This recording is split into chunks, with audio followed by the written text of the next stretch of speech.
है, तो टॉपिक देखो, सर्कुलर मोशन लास्ट क्लास में हुआ था ना, उसके बाद ये टॉपिक काइनेमेटिक्स का है जो रिलेटिव मोशन करके। तो इसमें मेरे ख्याल से इंट्रोड्यूस तो किया गया था पहले भी इसके बारे में, रिलेटिव मोशन क्या होता है। ठीक है, इसमें बेसिकली क्या करते हो आप कि एक मूविंग ऑब्जेक्ट से किसी दूसरे मूविंग ऑब्जेक्ट को ऑब्जर्व करना होता है। एक मूविंग ऑब्जेक्ट से एक दूसरे मूविंग ऑब्जेक्ट को जब ऑब्जर्व करोगे तो ये कह देते हैं कि ये रिलेटिव मोशन है। तो इन मतलब सिंपल वर्ड्स में पहले तो इसको लिख देते हैं कि रिलेटिव मोशन क्या है। That is observation of motion of one object, उसका कोई भी नाम दे दो आप, ए और बी, कोई भी नाम। Observation of motion of one object when seen by another moving object, seen by another moving object, उसको आप कह देते हो कि ये हम लोग रिलेटिव मोशन डिस्कस करेंगे। Observation of motion of one object when seen by the another moving object, then it is called relative. अब ये सब चीजें करेंगे कैसे, ये तो हो गया रिलेटिव मोशन का मतलब क्या है। सो करो कैसे कि अगर कोई ये कहे कि यार कोई ए ऑब्जेक्ट है ना, कोई ऑब्जेक्ट ए है और ये मूव कर रहा है, दैट मीन्स इन मोशन है। कोई दूसरा ऑब्जेक्ट एक और है बी मान लेते हैं, वो ऑब्जेक्ट भी मोशन में है, सेकंड ऑब्जेक्ट बी, वो भी बॉडी मूव कर रही है, वो भी मोशन में चल रही है।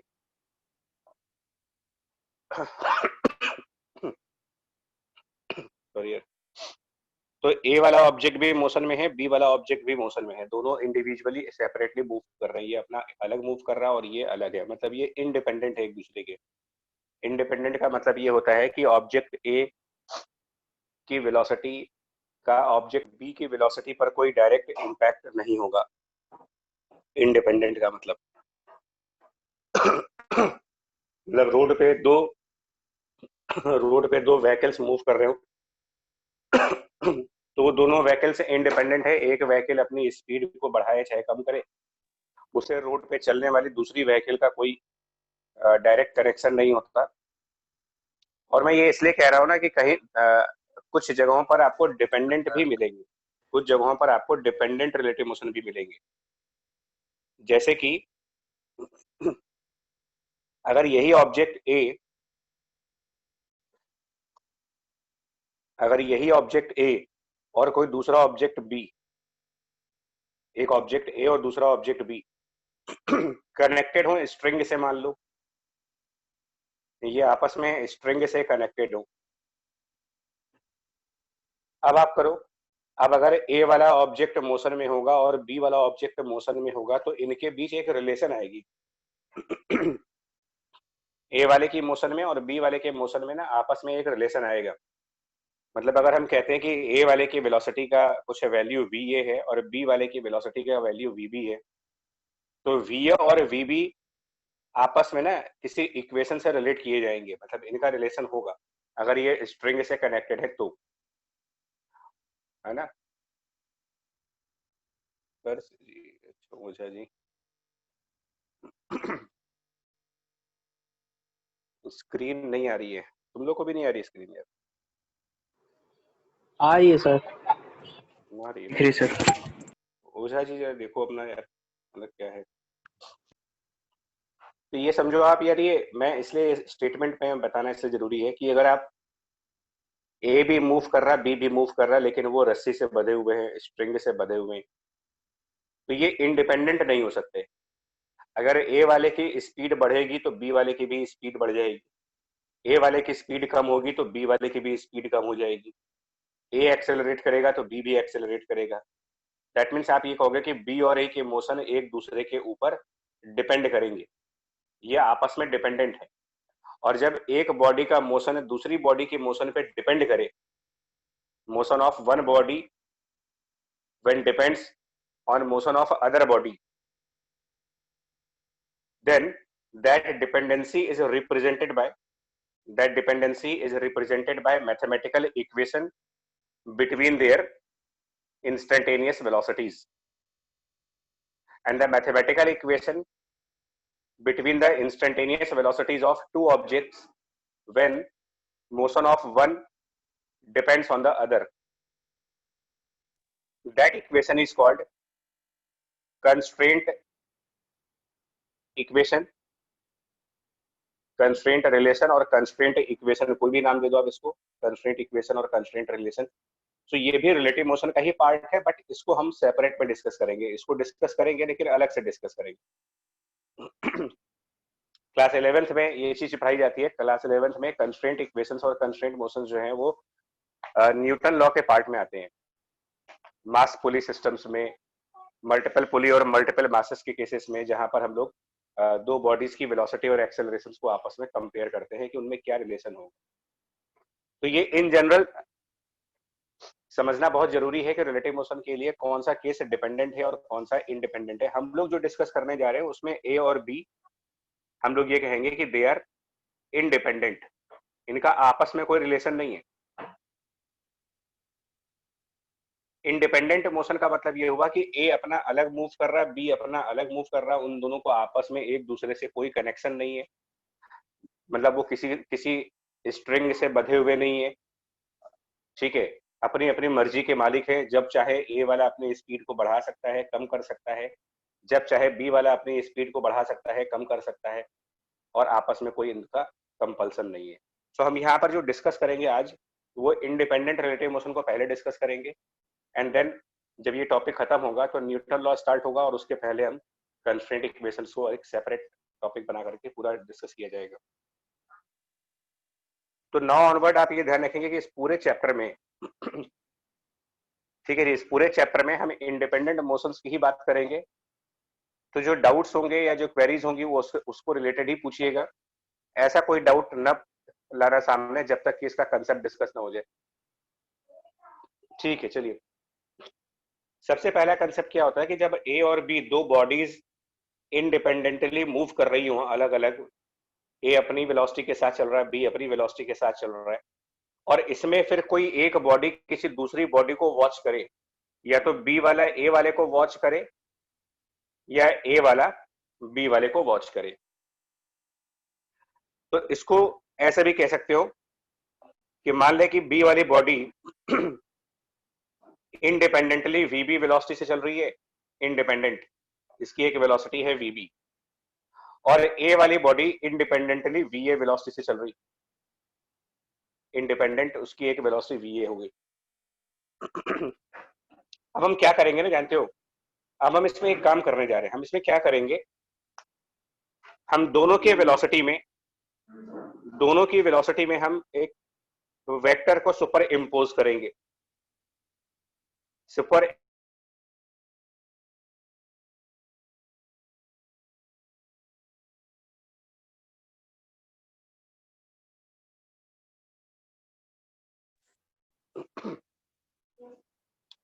ठीक है, रुकिएगा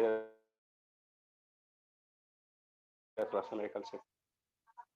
super imposing minus VB vector on both objects, on both velocities कह सकते हो। दोनों ऑब्जेक्ट के वेलोसिटी में हम माइनस वीबी को सुपर इम्पोज का मतलब हुआ ऐड कर रहे हैं उसमें। सुपर इम्पोज मतलब ऐड करना। तो क्या रिजल्ट बनेगा, ऑब्जेक्ट बी के पास ऑलरेडी एक वेलोसिटी है वीबी की, ऑब्जेक्ट ए के पास वीए की, ये इनकी अपनी वेलोसिटीज हैं, इनके साथ माइनस वीबी ऐड करेंगे। तो माइनस वीबी का मतलब होगा वीबी के अपोजिट, तो वीबी के अपोजिट ले जाकर के आप एक माइनस ऑफ वीबी इसमें ऐड कर दो। और ऐसे ही ए वाले के अंदर भी हम क्या करेंगे, माइनस ऑफ वीबी को ऐड करेंगे। दोनों में माइनस वीबी करोगे। अब जब आप ये काम करोगे ना, माइनस वीबी दोनों में ऐड कर देंगे, ए वाले में भी और बी वाले में भी ऐड किया अगर मैंने, तो आप साफ कह सकते हो कि जो बी वाला होगा, अब आप इसके पास रिजल्टेंट वेलोसिटी 0 कह सकते हो, क्योंकि इसके पास एक वीबी वेलोसिटी राइट साइड की तरफ है और इसके पास एक माइनस वीबी वेलोसिटी लेफ्ट साइड हो गई। ये मैंने सुपर इम्पोज कर दी, इन दोनों का रिजल्टेंट करेंगे तो अब ये 0 वेलोसिटी पर हो गया। और ए वाला कितनी वेलोसिटी पर हो गया, इसमें वीए था और उसके अपोजिट डायरेक्शन में माइनस वी बी हो गया, तो ये कहा जाएगा V A plus minus of V B is now velocity of A. और इसी को हम क्या कहते हैं, जब ये प्रोसेस आप कर लेते हो, जब ये काम आप कर देते हो कि माइनस वी बी दोनों में सुपर इम्पोज कर दिया, उसके बाद माइनस वी बी दोनों में सुपर इम्पोज करने के बाद अब जो ए की वेलोसिटी बन रही है आपके लिए, minus V B superimpose करने के बाद इस ए की वेलोसिटी हो रही है V A plus minus V B, जिसको हम चाहें तो ऐसे भी कह सकते हैं, it is V of A minus V of B. इसको ही हम लोग कहते हैं, इसी इसी इसी रिजल्टेंट को आप कहोगे is now velocity of A with respect to B. इसको कहा जाता है velocity of A with respect to the object B, right. कि V A minus V B is velocity of A with respect to B. और ये करने से क्या हो रहा है, एक सेकेंड यार,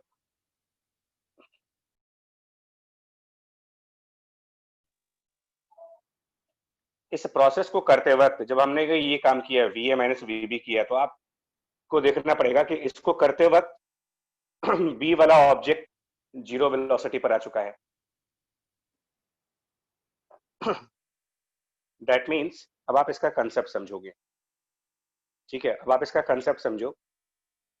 ऐसे ही मैं रिवर्स भी कर सकता था, जानते हो, ये काम मैं रिवर्स भी कर सकता हूं। मैं बी वाले की वेलोसिटी को वी बी कह दूं कि बी वाले की वेलोसिटी वी बी है और ए वाले की वेलोसिटी वी ए है। तो जरूरी नहीं कि आप माइनस वी बी को सुपर इम्पोज करें, ऐसा कोई जरूरी नहीं है।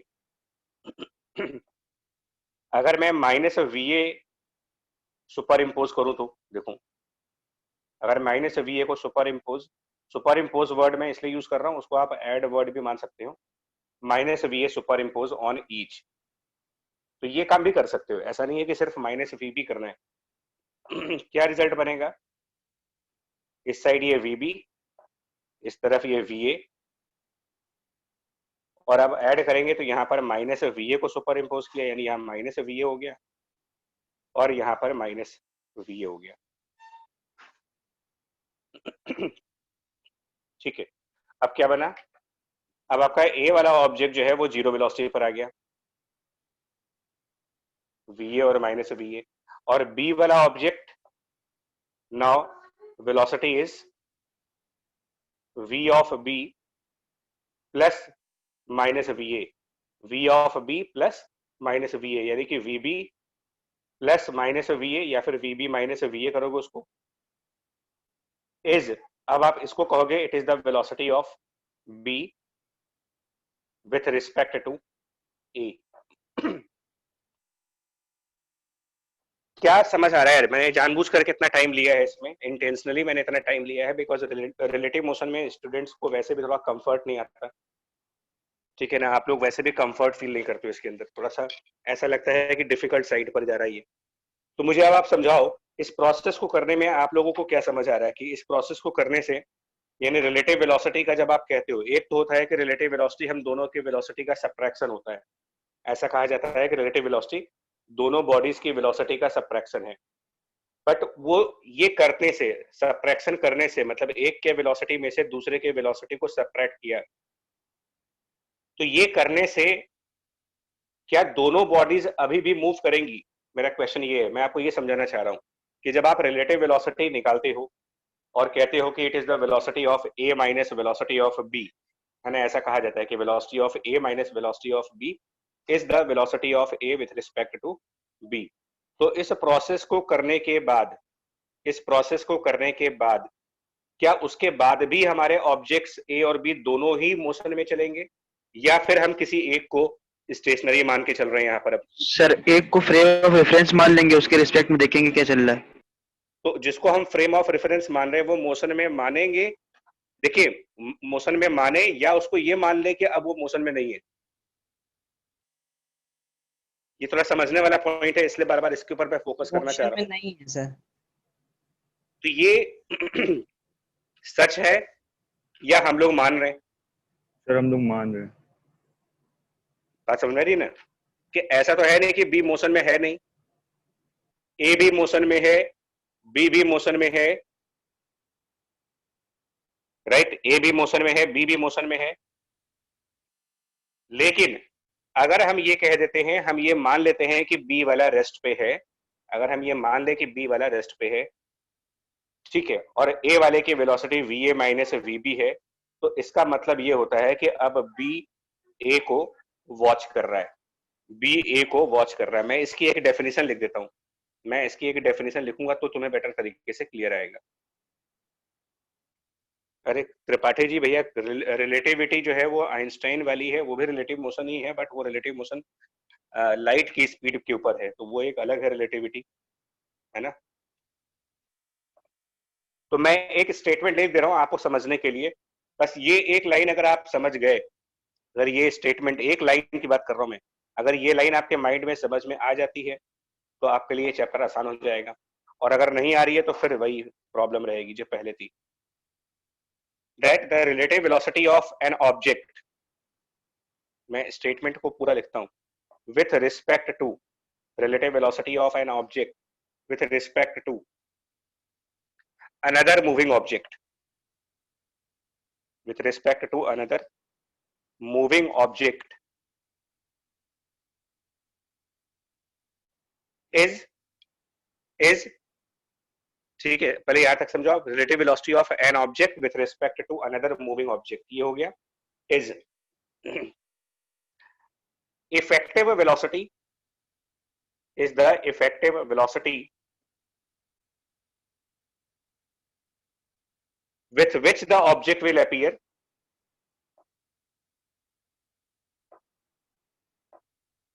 with which the object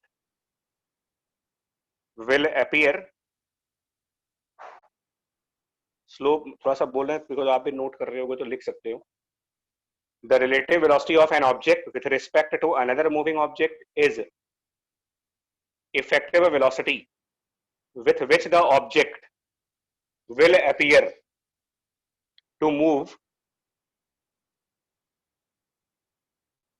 when the other object is considered to be at rest. When the other object is considered to be at rest. मैंने पीछे यही चीज करने की कोशिश की है, यही चीज आपको समझाने की considered to be at rest, मैंने आपको पीछे यही समझाने की कोशिश की है। अब समझ आया नहीं आया, बट मेरी कोशिश तो यही थी कि आपको समझाऊं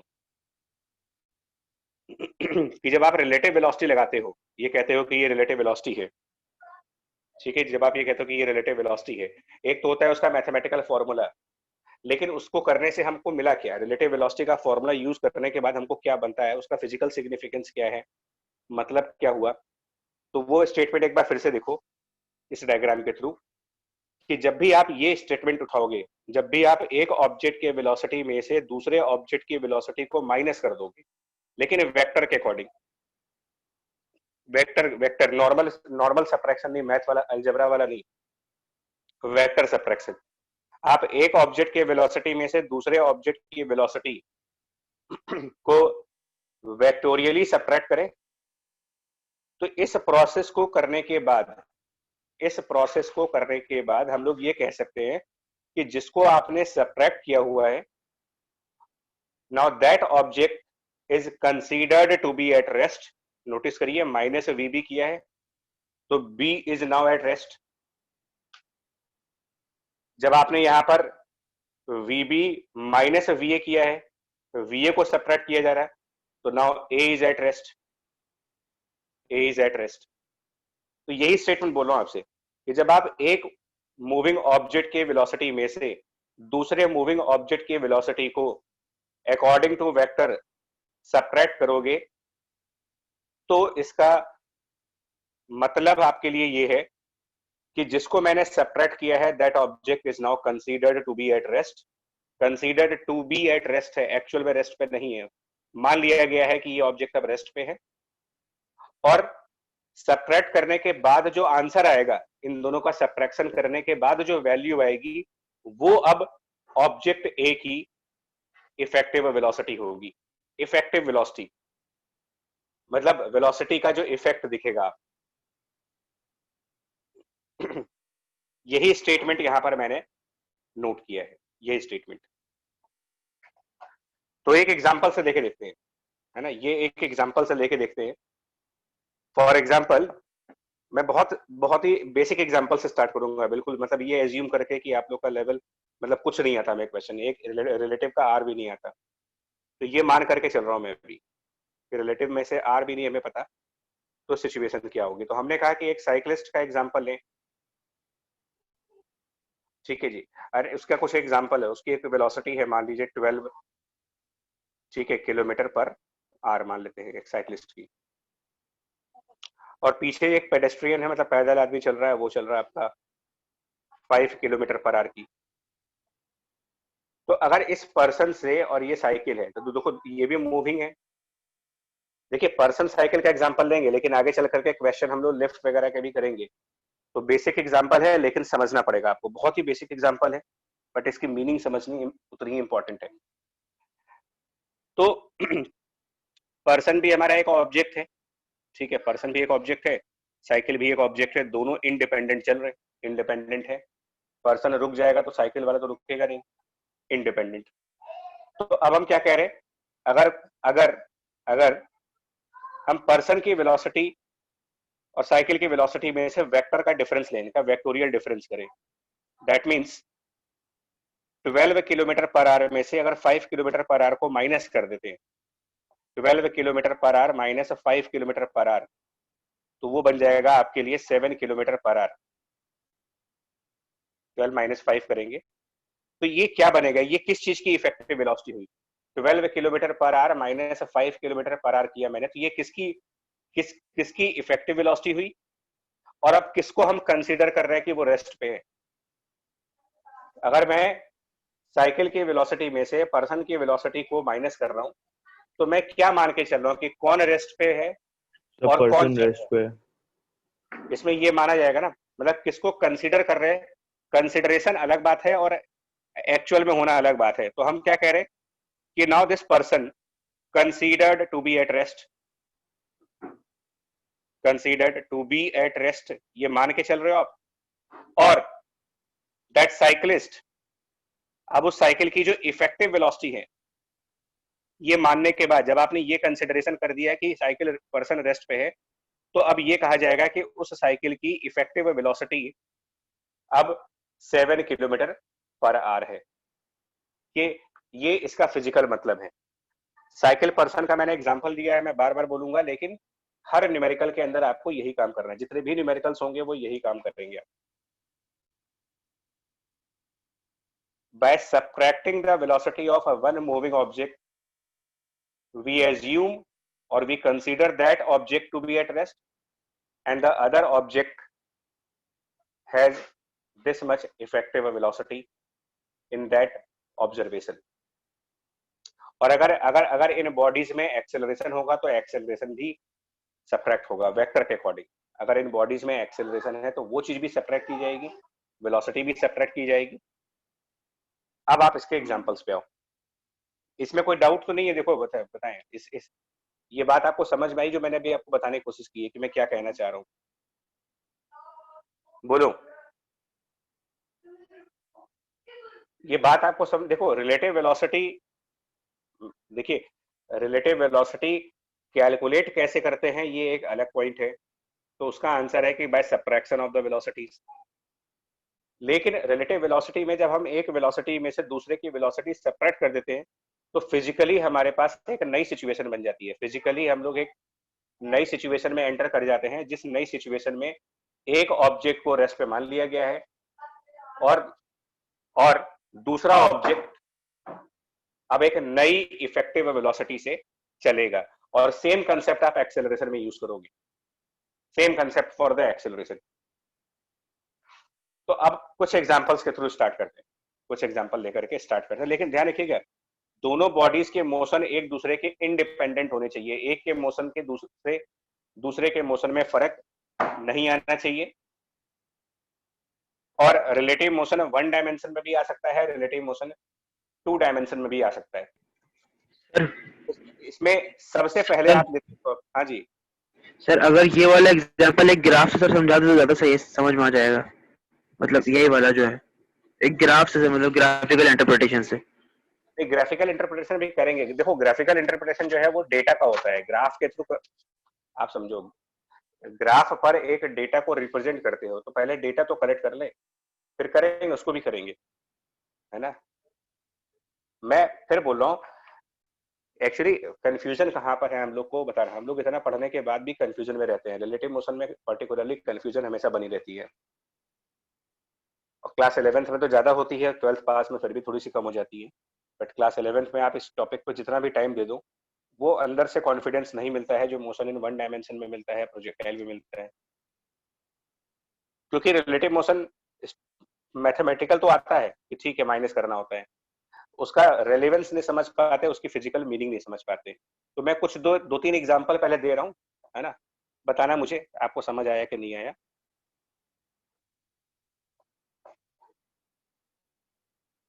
सबसे पहले आप डिस्कस करते हो, ध्यान करो, आप लोग डिस्कस करते हो इस टाइप की क्वेश्चन को, और बार बार इसकी रिक्वेस्ट भी आती है कि जो रेन मैन प्रॉब्लम है सर उसमें दिक्कत होती है सॉल्व करने में, रेन मैन प्रॉब्लम जल्दी उनसे सॉल्व नहीं होती। तो सबसे पहले तो मुझे आप ये बताओ कि रेन मैन प्रॉब्लम में दो ऑब्जेक्ट कौन से हैं जो चल रहे हैं, है ना। रेन मैन प्रॉब्लम का मतलब क्या है, इसमें भी तो दो ऑब्जेक्ट हो गए। रेन मोशन में है तो ये आपका ऑब्जेक्ट 1 हो गया, हाँ जी। मैन भी मोशन में है तो ये ऑब्जेक्ट 2 हो गया। तो ये दो ऑब्जेक्ट है, क्या ये एक दूसरे पे डिपेंड कर रहे हैं क्या? क्या भाई, तो कॉमन सेंस है ना। अभी बरसात हो रही है, रेनी सीजन है, तो क्या आपकी वेलोसिटी रेन की वेलोसिटी पे डिपेंड करती है कि अगर रेन स्लो होगी तो हम लोग भी स्लो हो जाएंगे, और रेन फास्ट हो जाएगी तो हम भी फास्ट हो जाएंगे? क्या ऐसा कुछ होता है कि हमारा आपस में कोई कनेक्शन है?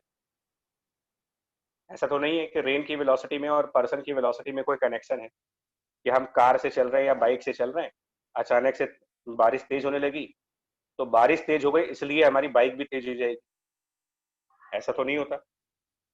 यानी ये इंडिपेंडेंट है, दोनों मोशन एक दूसरे के इंडिपेंडेंट है। तो अब आप इसमें क्वेश्चन क्या पढ़ते हो, लॉजिक समझिएगा। क्वेश्चन क्या पढ़ते हो कि अगर कोई पर्सन, कहा जाता है कि एक पर्सन है जिसकी कुछ वेलोसिटी है, ठीक है, एक पर्सन है जिसकी वेलोसिटी 3 किलोमीटर पर आवर की है मान लेते हैं, और ये कहा जाता है कि जो रेन है वो वर्टिकली डाउनवर्ड आ रही है, rain is vertical downward. Logic catch करना, लॉजिक न्यूमेरिकल के पीछे मत भागना कि आंसर क्या आने वाला है। पर रेन एग्जैक्टली वर्टिकल है at a speed of 4 kilometre per our. ये दोनों इंडिपेंडेंट मोशंस हैं, ये अपना अलग है। बारिश का मन करे जितने देर चाहे 2 दिन बरसना चाहे 2 दिन बरसो, लेकिन 2 दिन आदमी तो चलेगा नहीं। तो ये इंडिपेंडेंट केस हो गए। अब हम क्या कह रहे हैं हम लोग क्या करते हैं,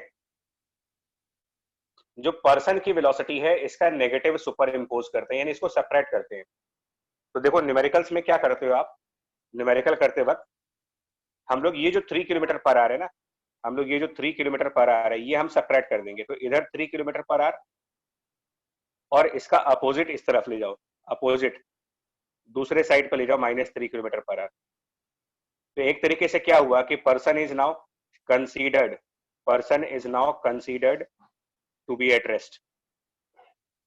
ये हो गया कि पर्सन को तो रेस्ट पे मान लिया हमने बाय सब्ट्रैक्टिंग -3। बट जो ये सब्ट्रैक्शन है वो दोनों में करना पड़ेगा, इस ऑब्जेक्ट में भी करना पड़ेगा, दूसरे ऑब्जेक्ट में भी करना पड़ेगा, दोनों जगह पर आपको ये चीज सेपरेट करनी होगी। तो पर्सन में सेपरेट किया तो person is considered to be at rest. अब हम उसे रेन में सेपरेट करेंगे, तो रेन वाले की वेलोसिटी है 4 किलोमीटर पर आवर, उसमें से ये -3 किलोमीटर आवर इसको साथ ऐड कर देते हैं। तो -3 का मतलब लेफ्ट साइड, इस वेक्टर में ये vector -3 kilometre per our add करेंगे। तो वो माइनस डायरेक्शन के लिए है, माइनस मैग्नीट्यूड के लिए नहीं है। वो जो माइनस लिखा है वो डायरेक्शन की वजह से लिखा है, not for the magnitude. Magnitude तो अभी भी 3 होगा। तो अब इन दोनों वेक्टर का जो रिजल्टेंट बना, इन दोनों वेक्टर का जो रिजल्टेंट बना आपके लिए, वो चीज क्या कहलाएगी? इन दोनों का जो रिजल्टेंट बना है, इसी चीज को आप क्या कहते हो कि नाउ दिस इज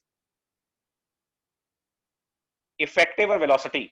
इसको हम क्या कहेंगे? Now this is effective velocity, या फिर इसी को आप कह सकते हो रिलेटिव वेलोसिटी, इफेक्टिव वेलोसिटी और relative velocity of rain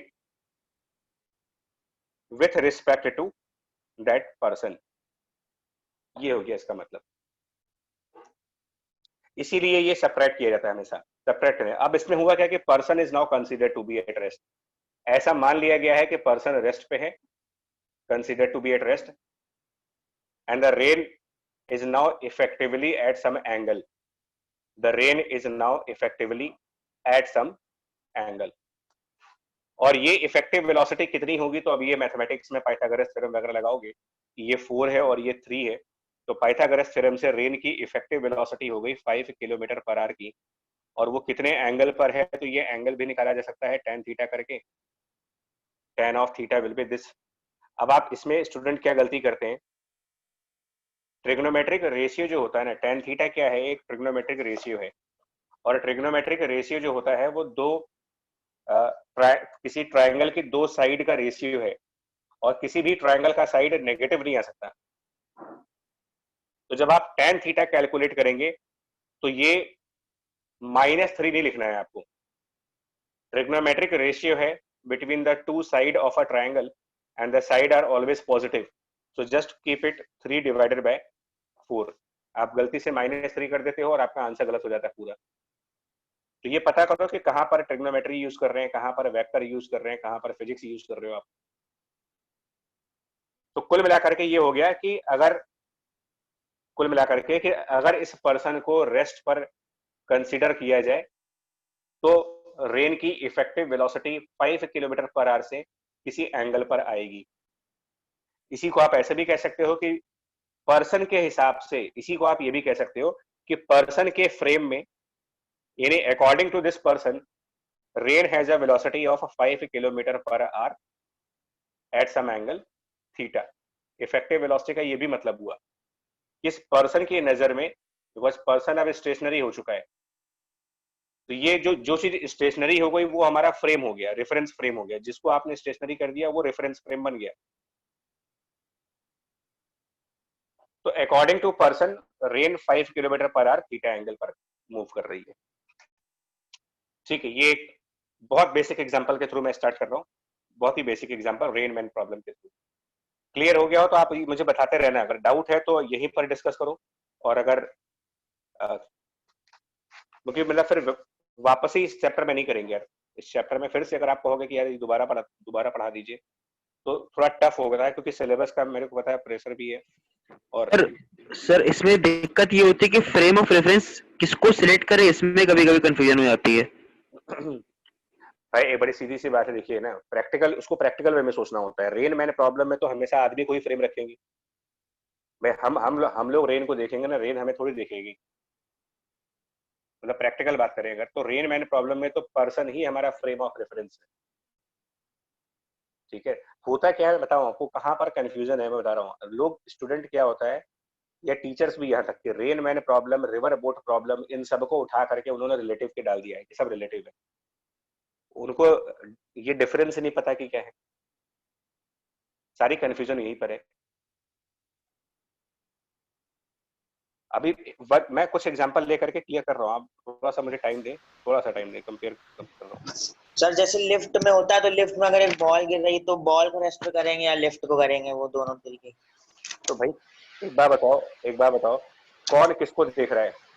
ball गिरेगी तो बॉल को पकड़ने वाला भी तो कोई होगा। मैन होगा लिफ्ट में। हाँ, तो आदमी के पास वो मतलब आदमी से एक बॉल गिर गई मान लो, तो अब देखेगा कौन? मैन देखेगा, और मैन की वही स्पीड होगी जो लिफ्ट की होगी। बिल्कुल होगी। देखिए मैं बता रहा हूँ उसको, वही एग्जांपल लेने जा रहा था कि ये अपने समझने के ऊपर है। थोड़ा सा टाइम लगाओ, बिगिनिंग में हो सकता है क्वेश्चंस ना हो जल्दी, हो सकता है, लेकिन उसका ये मतलब नहीं कि आप सब कुछ छोड़ दें भाई। हो सकता हम, इसका मतलब आपको एक बार ये चीज पकड़ में आ गई ना, ऑब्जेक्ट और ऑब्जर्वर की कहानी, तो ये आसान लगने लगता है। अब यहाँ पर किसी ने ये कहा कि कोई एक पर्सन है इनसाइड लिफ्ट, है ना, और ये जो लिफ्ट है, आप देखो इस लिफ्ट की अपनी एक वेलोसिटी है कुछ, और इस पर्सन ने क्या किया, यहाँ से वही बॉल वाला एग्जांपल हम लोग को मुझे भी लेना है कि इस पर्सन ने एक बॉल को अपवर्ड थ्रो किया, इस पर्सन ने एक बॉल को ऊपर की तरफ थ्रो किया है। अब आप इसको ध्यान से समझिएगा, इस स्टेटमेंट को बहुत ध्यान से देखना है आपको।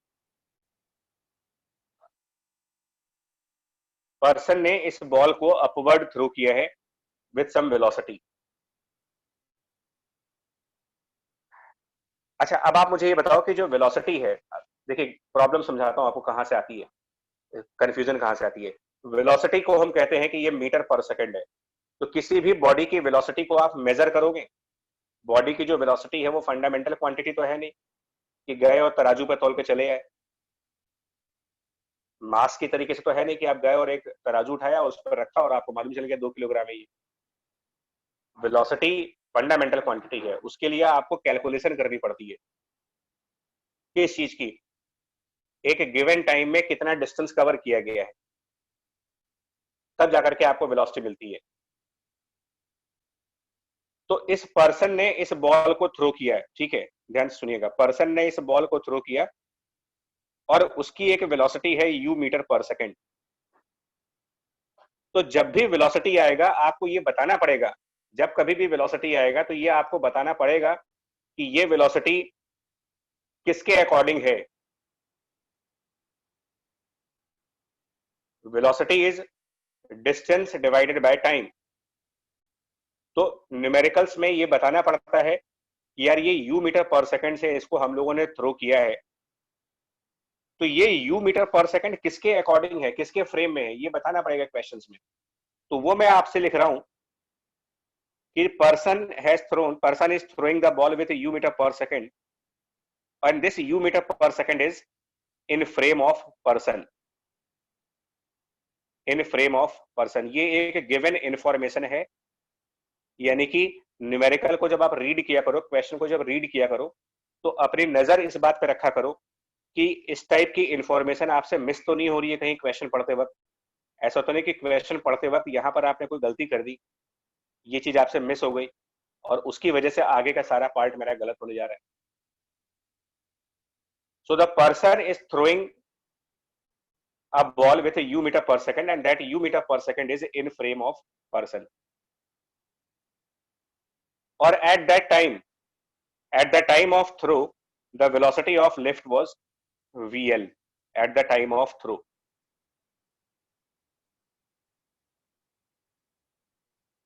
अब आप मुझे एक बात बताना, अब इन दोनों को समझ के मुझे एक चीज बताओ, मैं इंटेंशनली इस टाइप के क्वेश्चन उठा रहा हूं जानबूझ करके। अब आप बताओ इस u मीटर पर सेकंड को क्या कहोगे, ये इस बॉल की कि कौन सी वेलोसिटी कही जाएगी, ये उसकी रिलेटिव वेलोसिटी है या फिर ये उसकी एब्सोल्यूट वेलोसिटी है। इसको पढ़ करके मैं आपके मतलब ये क्वेश्चन में लिखा हुआ है, क्वेश्चन का गिवन पार्ट है, क्वेश्चन के अंदर ये चीज लिखी हुई है कि इस बॉल की velocity u metre per second है इन द फ्रेम ऑफ पर्सन। और अभी हमने पीछे आपसे एक चीज कही है कि अगर आप एक बॉडी का मोशन दूसरी बॉडी के मोशन, दो बॉडीज मोशन में है, सुनिएगा ध्यान से समझ लीजिएगा, दो बॉडीज अगर मोशन में है और एक बॉडी जो कि मोशन में है वो दूसरी बॉडी को वॉच करे, तो ये रिलेटिव मोशन कहलाएगा, ये दिस इज रिलेटिव। तो अब आप ये बताओ पर्सन रेस्ट पे है कि मोशन में है, सबसे पहले क्वेश्चन। मोशन। पर्सन लिफ्ट के अंदर है, पर्सन ग्राउंड पे तो है नहीं, तो दैट इज वेरी ऑब्वियस कि पर्सन इज आल्सो मूविंग। कितनी वेलोसिटी से, इस पर्सन की क्या वेलोसिटी है, VL with respect to ground। Person की तो वही वेलोसिटी होगी ना, क्योंकि पर्सन लिफ्ट में खड़ा है, उछल कूद तो कर नहीं रहा उसके अंदर कोई, चुपचाप जाके लिफ्ट में खड़े हो जाओ, तो जिस स्पीड से लिफ्ट चलेगी आप भी उसी स्पीड से चलते रहोगे। तो पर्सन की एक वेलोसिटी है VL। अच्छा, ये जो u metre per second velocity है, फिर से समझना, ये u मीटर पर सेकंड की जो वेलोसिटी है ये तो रिलेटिव है ना। अगर आपको स्टेटमेंट समझ में आती हो तो क्या ये रिलेटिव वेलोसिटी नहीं है जब ये कहा जा रहा है कि ये इन फ्रेम ऑफ पर्सन है। जब ये चीज कही जा रही है कि ये इन फ्रेम ऑफ अ पर्सन है, तो क्या ये यू मीटर पर सेकंड को हम रिलेटिव कहेंगे कि नहीं कहेंगे कि ये पर्सन के रिलेटिव है? बोलो। Yes sir. और पीछे क्या समझ में आ रहा है, आप रिलेटिव वेलोसिटी किस चीज को कहते हो?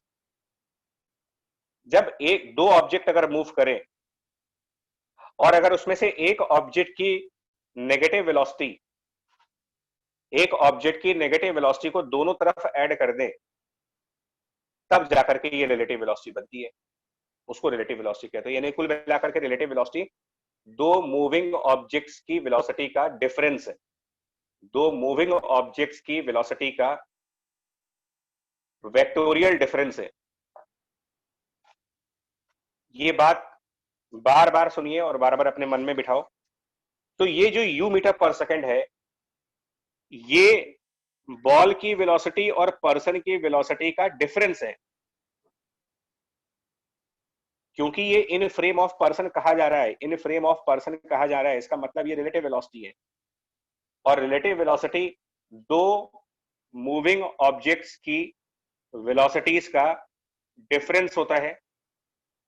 यानी ये U metre per second ball की एक्चुअल वेलोसिटी नहीं है,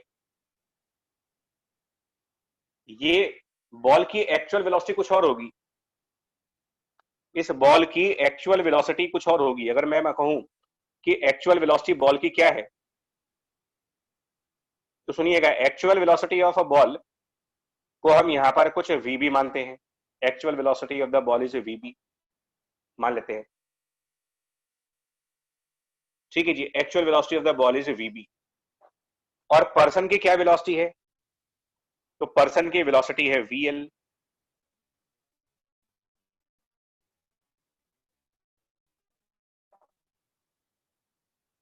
अब हम क्या करें, माइनस वी।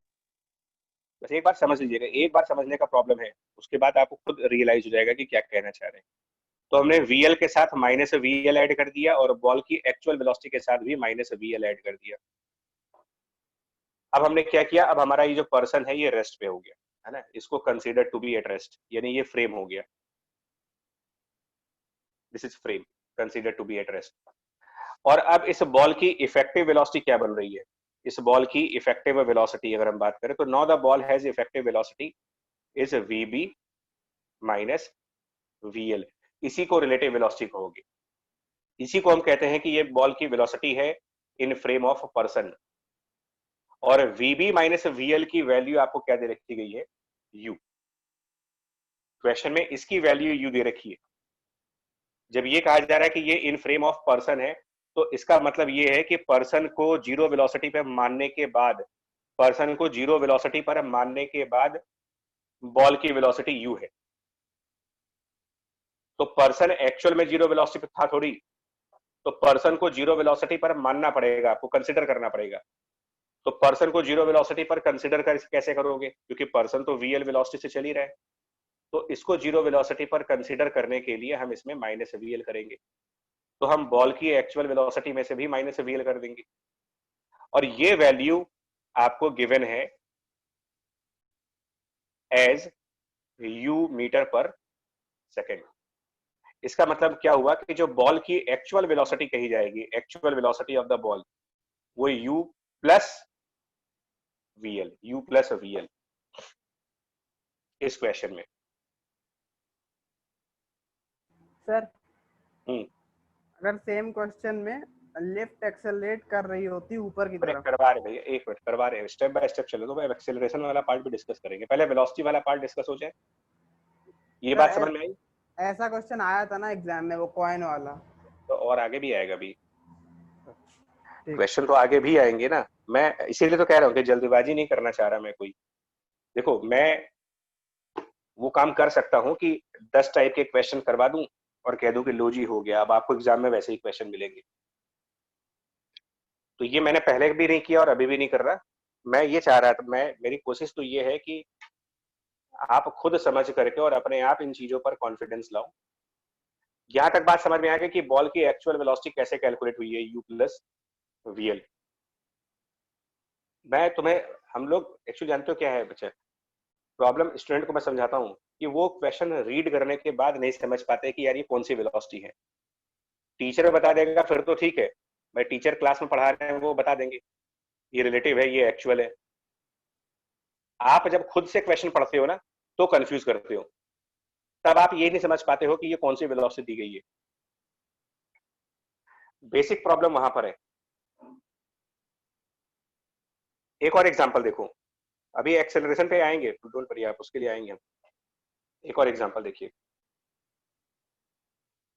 कभी कभी क्वेश्चन क्या कहते हैं, है? कभी कभी क्वेश्चन ये कहा जाता है, देखो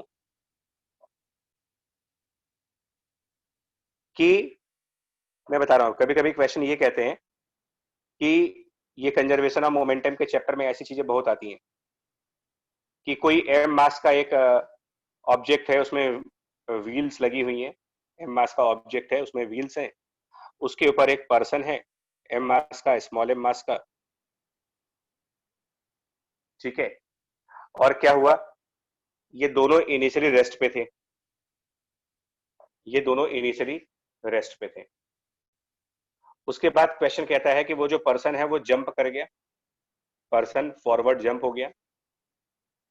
और ये एक प्रैक्टिकल सी बात होती है कि अगर ये पर्सन फॉरवर्ड जंप करेगा, मतलब ये फॉरवर्ड साइड पर जंप कर गया,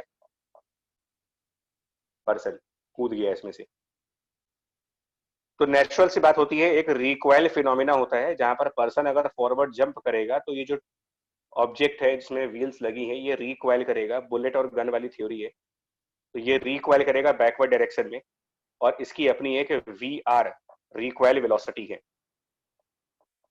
रिकॉइल वेलोसिटी।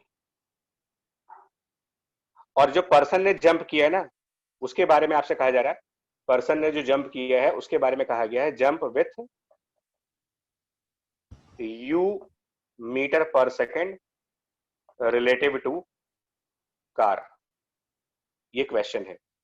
अब आप मुझे सिर्फ ये बताओ, इस क्वेश्चन को पढ़ करके क्या समझ में आ रहा है? मैं तुम्हारी रीडिंग स्किल्स इंप्रूव करने की बात कर रहा हूं यार। तुम लोग को भी पता होगा कि मोर देन 50% क्वेश्चन तो आप इसलिए नहीं हो पाते हैं क्योंकि आप क्वेश्चन ही नहीं समझ पाते हो कि क्या है। हाँ जी कृष्ण गुप्ता जी, क्वेश्चन बेटा रिपीट नहीं करेंगे, क्वेश्चन लिखा हुआ है, क्वेश्चन लिखा हुआ है। एक पर्सन किसी कार के ऊपर है, person on the car initially at rest, a person of mass m is on a platform or car of mass capital M, both were at rest, initially they were at rest. Now the person jumps forward and this car recoil पीछे की तरफ आएगी with velocity vr। Person के बारे में ये कहा जा रहा है कि it jump with velocity u metre per second relative to the car. अब आप मुझे बताओ, क्या ये u metre per second person की एक्चुअल वेलोसिटी है? क्या पर्सन एक्चुअल में इसी वेलोसिटी से चल रहा है? जब ये चीज लिखी गई है क्वेश्चन में, ये चीज कहा गया है, ये यहां पर कह दिया गया है कि u metre per second relative to car है, ठीक है। तो मैं बार बार तुमको ये समझाने की कोशिश कर रहा हूं कि जब ये चीज लिखी हो ना कहीं पर भी रिलेटिव टू कार, ये स्टेटमेंट कहीं लिखा हो, तो रिलेटिव का मतलब है उन दोनों मूविंग ऑब्जेक्ट के वेलोसिटी का डिफरेंस, उन दोनों का डिफरेंस है वो। ये इस आदमी की एक्चुअल वेलोसिटी नहीं है, इस पर्सन की एक्चुअल वेलोसिटी नहीं है। यहां पर हम लोग क्या कहेंगे, हम लोग ये मान लेंगे कि इस पर्सन की एक्चुअल वेलोसिटी वीपी है, ये इसकी एक्चुअल वेलोसिटी है, और जो कार है उसकी वेलोसिटी बैकवर्ड डायरेक्शन में वीआर है। ध्यान से सुनना, कार की बैकवर्ड वेलोसिटी वीआर है। अब जब ये कहा जा रहा है ना कि रिलेटिव टू कार, तो आप बताओ किसको माइनस करोगे इसमें से? ये यही कंफ्यूजन था ना कि हमको कैसे मालूम चले हम किसको सेपरेट करें, किसमें से क्या चीज सेपरेट होगी। तो जब ये कहा गया है रिलेटिव टू कार, तो फ्रेम कौन हुआ इसमें? रिलेटिव टू कार कह रहे हो तो कौन फ्रेम हो गया यहां पर? जब ये कहा जाता है कि रिलेटिव टू कार है, तो फ्रेम आपको जिसके रिलेटिव लिखा गया है कार को बोलोगे, कार इज द फ्रेम। तो कार अगर फ्रेम है तो कार की वेलोसिटी का माइनस करो, कार की वेलोसिटी को माइनस, मतलब कार को रेस्ट पर मानना पड़ेगा। तो कार को रेस्ट पे कैसे मानेंगे? कैसे मानेंगे? तो उसका तरीका है कि यहाँ पर माइनस वी आर ऐड करेंगे, वी आर इस तरफ है तो इस तरफ माइनस वी आर हो जाएगा। और ये काम पर्सन में भी करोगे, इधर वीपी, ये माइनस डायरेक्शन के लिए, फिर बोलो आपसे, ये माइनस सिर्फ डायरेक्शन के लिए है। इस माइनस का मतलब ये है कि जो लेफ्ट था उसका अपोजिट ऐड किया मैंने। उस माइनस को उस मैग्नीट्यूड से मत देखना आप, minus just because of direction part है। ये माइनस साइन जो लगा रखा है वो सिर्फ ये बताने के लिए लगा रखा है कि कार की वेलोसिटी वी आर जो लेफ्ट साइड थी उसका अपोजिट ऐड कर रहे हो आप, माइनस वी आर। इस माइनस का मतलब सिर्फ इतना है, यानी कुल मिलाकर के एक राइट साइड का वेक्टर ऐड करना है, कुल मिलाकर के एक राइट साइड का वेक्टर ऐड करना है जिसका मैग्नीट्यूड वी आर है, तो वो यहां पर भी तो ऐड होगा। ये बात समझो, यहां पर भी ऐड होगा जिसका मैग्नीट्यूड वी आर के बराबर होगा। अब आपने कार की वेलोसिटी में जब दूसरी वेलोसिटी सब्ट्रैक्ट कर दी अपोजिट, कंफ्यूजन से हटाने के लिए मैं इसमें से माइनस अब हटा रहा हूं, कंफ्यूजन हटाने के लिए। कुल मिलाकर के कार की जो भी वेलोसिटी थी उसका अपोजिट वेक्टर वहां पर ऐड किया है, कार की जो भी वेलोसिटी थी उसका अपोजिट वेक्टर ऐड किया, वो यहां भी ऐड कर दूं। तो अब आप इफेक्टिव वेलोसिटी क्या बन गई? अब आपकी यहां पर इफेक्टिव वेलोसिटी बन गई वीपी प्लस वी आर, और इसी इफेक्टिव वेलोसिटी को कह सकते हो रिलेटिव वेलोसिटी। और ये हमें कितनी किसके बराबर दी गई है? तो ये आपको यू के बराबर गिवन है। इसका मतलब पर्सन की actual velocity u minus V R है। This is the actual velocity of person. अब होता क्या है कि जो लोग ब्लाइंडली क्वेश्चन सॉल्व करते हैं उनको कंफ्यूजन पता नहीं कहां पर आता है। उनको ऐसा लगता है कि पिछले क्वेश्चन में प्लस हुआ, इस क्वेश्चन में माइनस हो गया, तो अब वो कंफ्यूज होना स्टार्ट हो गए। लेकिन जो इसको इस तरीके से देखेंगे, जो लोग इसको इस तरीके से एनालाइज करेंगे कि जो भी आपका फ्रेम है उसके अंदर जितनी भी वेलोसिटी है उसका अपोजिट डायरेक्शन में वेलोसिटी ऐड कर दें। जो भी फ्रेम है उस फ्रेम की अपनी एक वेलोसिटी है, तो उस वेलोसिटी का जो भी डायरेक्शन और मैग्नीट्यूड है उतनी ही मैग्नीट्यूड का लेकिन अपोजिट डायरेक्शन में एक वेक्टर उस फ्रेम के अंदर भी ऐड करेंगे और पर्सन के अंदर भी ऐड करेंगे। इससे क्या होगा कि जो फ्रेम यानी कि जो कार है ये तो अब आप रेस्ट पे आ ही गया, और जिसको आप रेस्ट पे ला रहे हो इसका मतलब ये फ्रेम हो गया हमारे लिए। फ्रेम मतलब जिसके रिस्पेक्ट में देखा जाएगा, फ्रेम मतलब with respect to car.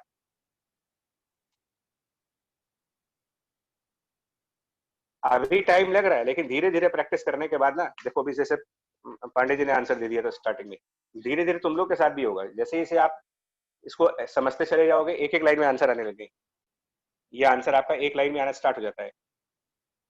Sir ji sir एक इस तरह के क्वेश्चन होते हैं इसमें लिफ्ट मूव कर रही होती है ऊपर और एक बॉल ड्रॉप कर दी जाती है लिफ्ट से, सर उसमें थोड़ा कंफ्यूजन होता है। बता रहा, कंफ्यूजन कोई नहीं है, मैं अभी समझा रहा हूँ उसको, अभी मैं समझा रहा हूँ। ये वेलोसिटी वाले कंसेप्ट समझ में आ रहे हैं आपको? Yes sir. पहले वेलोसिटी वाले कंसेप्ट ध्यान से समझते हैं। एक और एग्जांपल वेलोसिटी वाला समझा दे, फिर उसके बाद हम एक्सेलरेशन पे आ जाएंगे। एक और क्वेश्चन आता है, देखो एक क्वेश्चन क्या आता है, मैं जानबूझ करके ना वेलोसिटी और एक्सेलरेशन को एक साथ कंसीडर नहीं कर रहा क्योंकि सर जी सर वो जो ड्रॉप करते हैं केवल उसकी इनिशियल वेलोसिटी में कंफ्यूजन होता है, सब वो बता क्या रहे लेंगे? हैं, सब बता रहे हैं आप तो, सब कुछ बता रहे हैं। तो हम ये कह रहे हैं कि एक पर्सन है यार, और ये पर्सन ना किसी प्लेटफॉर्म के ऊपर है, ये पर्सन किसी प्लेटफॉर्म के ऊपर है और उसमें भी कुछ पहिए लगे हैं, व्हील्स लगी हुई हैं, और इस पर्सन ने, अब आप कंसेप्ट समझना, ये मतलब कहना कि यार इस टाइप का क्वेश्चन पहले तो कभी किया ही नहीं हमने। मैं आपको एक ही स्टेटमेंट बोल रहा हूँ और वो स्टेटमेंट अपने आप में एक सफिशिएंट स्टेटमेंट है रिलेटिव मोशन को पूरा करने के लिए। तो इस पर्सन ने क्या किया, एक बॉल को थ्रो किया किसी एंगल पर, है ना, u मीटर पर सेकेंड से, और यहां पर थीटा। तो आपको एक आदत बनानी पड़ेगी, इसको अपनी हैबिट बनाओ, क्वेश्चन पढ़ते वक्त अपनी हैबिट बनाओ कि फिजिक्स में और स्पेशली मैकेनिक्स में अगर आप वेलोसिटी, डिस्प्लेसमेंट और एक्सेलरेशन की बात कर रहे हो तो क्वेश्चन रीड करते वक्त ये नोटिस कर लेना चाहिए आपको कि ये कौन से फ्रेम में दिया जा रहा है। तो मैं यहां पर जैसे लिखूंगा अभी कि the person throws the ball with U metre per second, ठीक है, और ये जो है ये इस पर्सन के फ्रेम में है, this is in frame of person, है ना, इस पर्सन को बी कह देंगे, इस पर्सन को बी कह देंगे, this is in frame of person. अब मैं कह रहा हूं कि यहां पर भी एक पर्सन है ए, लेकिन ये स्टेशनरी पर्सन है ये, तो अकॉर्डिंग टू ए इस बी में क्या वेलोसिटी होगी, अकॉर्डिंग टू ए इस बी में क्या वेलोसिटी होगी, और जिस टाइम पर बॉल थ्रो किया गया था उस टाइम पर प्लेटफॉर्म के पास भी अपनी एक वेलोसिटी वीपी है, प्लेटफॉर्म के पास भी अपनी एक वेलोसिटी है। तो इस ए के अकॉर्डिंग देखिए देखो जो बी है वो मोशन में है या नहीं है, सबसे पहले तो आप ये बताओ बी जो है वो मोशन में है या नहीं है। देखो जो बी वाला पर्सन है वो मोशन में है या नहीं है, तो उसका आंसर है कि यार वो मोशन में तो है क्योंकि वो प्लेटफॉर्म के ऊपर खड़ा है ना, वीपी है वो, और ये जो बॉल है ये भी मोशन में है। प्रॉब्लम कहां होती है कि इस बॉल की ये जो वेलोसिटी है और ये जो एंगल है ये तो पर्सन बी के फ्रेम में है, पर्सन बी के फ्रेम में होने का मतलब पर्सन बी को रेस्ट पर मानने के बाद है। जब ये स्टेटमेंट कहा गया है ना आपको कि इन फ्रेम ऑफ बी, तो इस स्टेटमेंट का मतलब यही है कि यार बी को स्टेशनरी मानने के बाद तब जाकर के बॉल की वेलोसिटी यू आएगी और एंगल थीटा आएगा। इसका मतलब बॉल की एक्चुअल वेलोसिटी कुछ और है, बॉल की एक्चुअल वेलोसिटी कुछ और है। यहां पर जानते हो हम क्या करेंगे फिर, हम लोग ये कहेंगे कि बॉल की एक्चुअल वेलोसिटी v है, ये हम मानेंगे एक्चुअल, और उसका एंगल कुछ अल्फा है।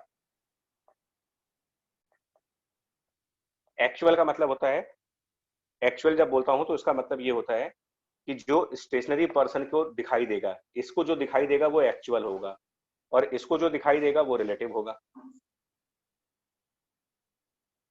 अब हम क्या करेंगे ना, बी वाले को रेस्ट पर लाएंगे, तो बी वाले को आप रेस्ट पे लाओ, कैसे लाओगे रेस्ट पे, तो बी वाले को रेस्ट पे लाने के लिए इसका जो वीपी था उसका अपोजिट वीपी हम ऐड करेंगे, यहाँ पर एक तरफ वीपी उसके अपोजिट वीपी ऐड कर दो। नाउ बी इज फ्रेम, ये रेस्ट पे आ गया, जो पर्सन बी है वो फ्रेम हो गया, तो यहां पहुंच गए आप, इन फ्रेम ऑफ बी आ गए, इन फ्रेम ऑफ बी आप पहुंच गए। अब इसको पहुंचने के बाद क्या करेंगे ना, लेकिन ये जो आपने एक वीपी ऐड किया है वो दोनों में करना पड़ेगा, बॉल में भी करना पड़ेगा फिर। तो बॉल में कैसे करेंगे, देखो बॉल में ऑलरेडी ये वी, अभी रिजॉल्व बाद में करना, ये अभी कोई आप क्वेश्चंस का प्रेशर मत ले अपने ऊपर, अभी आप कंसेप्ट स्ट्रॉन्ग करो, पहले एक बार समझो, चाहे इसके लिए 10 एग्जांपल करने पड़ जाए आपको, लेकिन एक बार कंसेप्ट प्रॉपर्ली समझने दीजिए, उसके बाद अपने आप स्पीड आ जाएगी। सर ये एंगल तो थीटा ही होना चाहिए क्योंकि पर्सन बी के रिस्पेक्ट में देख रहे हैं। अब तो पर्सन बी मोशन में है ना, तो मोशन किसी अभी तो समझाया आपसे कि अगर दो ऑब्जेक्ट मोशन में है और एक उसमें से एक ऑब्जेक्ट दूसरे को देखेगा तो वो ऑब्जर्वेशन रिलेटिव कहलाती है, वो एक्चुअल ऑब्जर्वेशन नहीं होती है। पर्सन बी भी मोशन में है प्लेटफॉर्म की वजह से, बॉल भी मोशन में है, तो एक मोशन वाला ऑब्जेक्ट दूसरे मोशन वाले ऑब्जेक्ट को जब एनालाइज करेगा तो वो सब रिलेटिव कहलाएगा, वो एक्चुअल नहीं होगा। एक्चुअल मोशन कौन होगा, जो स्टेशनरी पर्सन देख रहा होगा। तो यही मैं समझा रहा हूं कि देखो आपने क्या किया यहाँ, ये दोनों जो डायग्राम्स है ना, ये एक्चुअल वेलोसिटी के डायग्राम है, ये दोनों एक्चुअल वेलोसिटी डायग्राम, ये दोनों जो आप देख रहे हो ये एक्चुअल वेलोसिटी डायग्राम है। अब हम रिलेटिव में कैसे जाते हैं, तो जो फ्रेम है उसका अपोजिट वेक्टर वहां ऐड कर दो ताकि फ्रेम आपका स्टेशनरी मान लिया जाए, consider to be at rest हो जाए। लेकिन ये काम यहां पर भी करना है और ये काम यहां पर भी करना है, तो हम लोग क्या करेंगे, यहां पर भी एक वीपी ऐड कर देंगे, क्योंकि इसमें ऐड किया ना तो इसमें भी ऐड करो। अब आप कह सकते हो कि अब इन दो वेक्टर का जो रिजल्टेंट आएगा, देखो अब आप ये कह सकते हो कि यार इन दोनों वेक्टर का जो रिजल्टेंट आएगा वो रिलेटिव कहलाएगा, इन दो वेक्टर का रिजल्टेंट ये अब रिलेटिव हो जाएगा। सर हाँ सर अगर u थीटा पर है हम्म और उसमें हम लोगों ने पीछे साइड वीपी लगा दिया, हम्म जो उसका रिजल्टेंट आएगा वो एक डिफरेंट एंगल पे होगा, हम्म वो अल्फा होगा। हम्म। अच्छा एक रुको रुको रुको रुको रुको रुको, यही यही यही वाला पॉइंट मैं समझ रहा हूँ ना, मैं यही तो कर रहा, यही कंफ्यूजन है कि वीपी को किस में ऐड करें, यू में ऐड करें कि एक्चुअल वेलोसिटी में ऐड करें। सर यू में ऐड करेंगे। भैया मैं आपको क्या समझा रहा हूँ, सुनो तो, आप इसकी एक आदत बनाओ। अच्छा आप अपनी एक हैबिट ये बनाओ कि आप दोनों के एक्चुअल वेलोसिटी, सबसे पहले दोनों बॉडी की एक्चुअल वेलोसिटी को देखा करो। मान लो जिसकी एक्चुअल वेलोसिटी नहीं मालूम आपको उसको लेट कर लेते हैं, तो हम इसे v को लेट कर लेते हैं और अल्फा को लेट करते हैं। ठीक है, सबसे पहला काम स्टेप 1 पर एक्चुअल वेलोसिटीज देखी जाए। आपको एक सिंपल तरीके से भी समझा दे रहे हैं, क्योंकि यही कंफ्यूजन आप लोग करोगे, आप यू में ऐड कर दोगे, इसमें कुछ ना कुछ करते रहोगे और गलत आता रहेगा आंसर। सबसे पहले आप क्या करो, एक्चुअल वेलोसिटीज देख लो, जिसकी एक्चुअल वेलोसिटी के बारे में नहीं मालूम है उसको लेट कर दिया जाए, कुछ मान लेते हैं उसको। अब जब आपने दोनों की एक्चुअल वेलोसिटी कर दी तो इसमें जो फ्रेम है आपका, उस फ्रेम को हमको रेस्ट पे लाना है, फ्रेम को रेस्ट पे लाना है, तो उसके लिए फ्रेम की जो वेलोसिटी था उसका अपोजिट वेलोसिटी उठा करके ऐड कर दिया, फ्रेम के साथ भी और ऑब्जेक्ट के साथ भी, दोनों तरफ। अब यहां पर जब आपने इन दोनों को ऐड किया तो अब आपका ना कंसेप्ट ऑफ वेक्टर यूज हो रहा है यहाँ पर, वेक्टर कंसेप्ट। वेक्टर कंसेप्ट के हिसाब से क्या होगा कि हॉरिजॉन्टल डायरेक्शन की effective velocity, effective horizontal component, तो इफेक्टिव हॉरिजॉन्टल वेलोसिटी क्या बनेगी, तो वो बन जाएगी v cos alpha minus vp। समझ गए, वो डायरेक्ट किया मैंने, इसे v के कंपोनेंट्स होंगे और इनका इफेक्टिव कर रहे हैं, मतलब इनका रिजल्टेंट निकाल रहे हैं, और इस तरफ y डायरेक्शन में कंपोनेंट करेंगे तो y डायरेक्शन में सिर्फ v का कंपोनेंट आएगा, यानी कि v साइन अल्फा, और यही इफेक्टिव भी होगा। इतना ही इफेक्टिव इसलिए होगा क्योंकि वीपी का कोई y कंपोनेंट नहीं मिलेगा आपको। तो ये हमारा इफेक्टिव वर्टिकल वेलोसिटी। अब जिसको मैं इफेक्टिव वर्टिकल वेलोसिटी कह रहा हूं, यही चीज रिलेटिव वेलोसिटी है, यही चीज उस पर्सन के फ्रेम में है। जिसको आप इफेक्टिव वेलोसिटी कह रहे हो यही चीज रिलेटिव वेलोसिटी भी कही जाएगी, और यही चीज कही जाएगी velocity of this ball in frame of person B.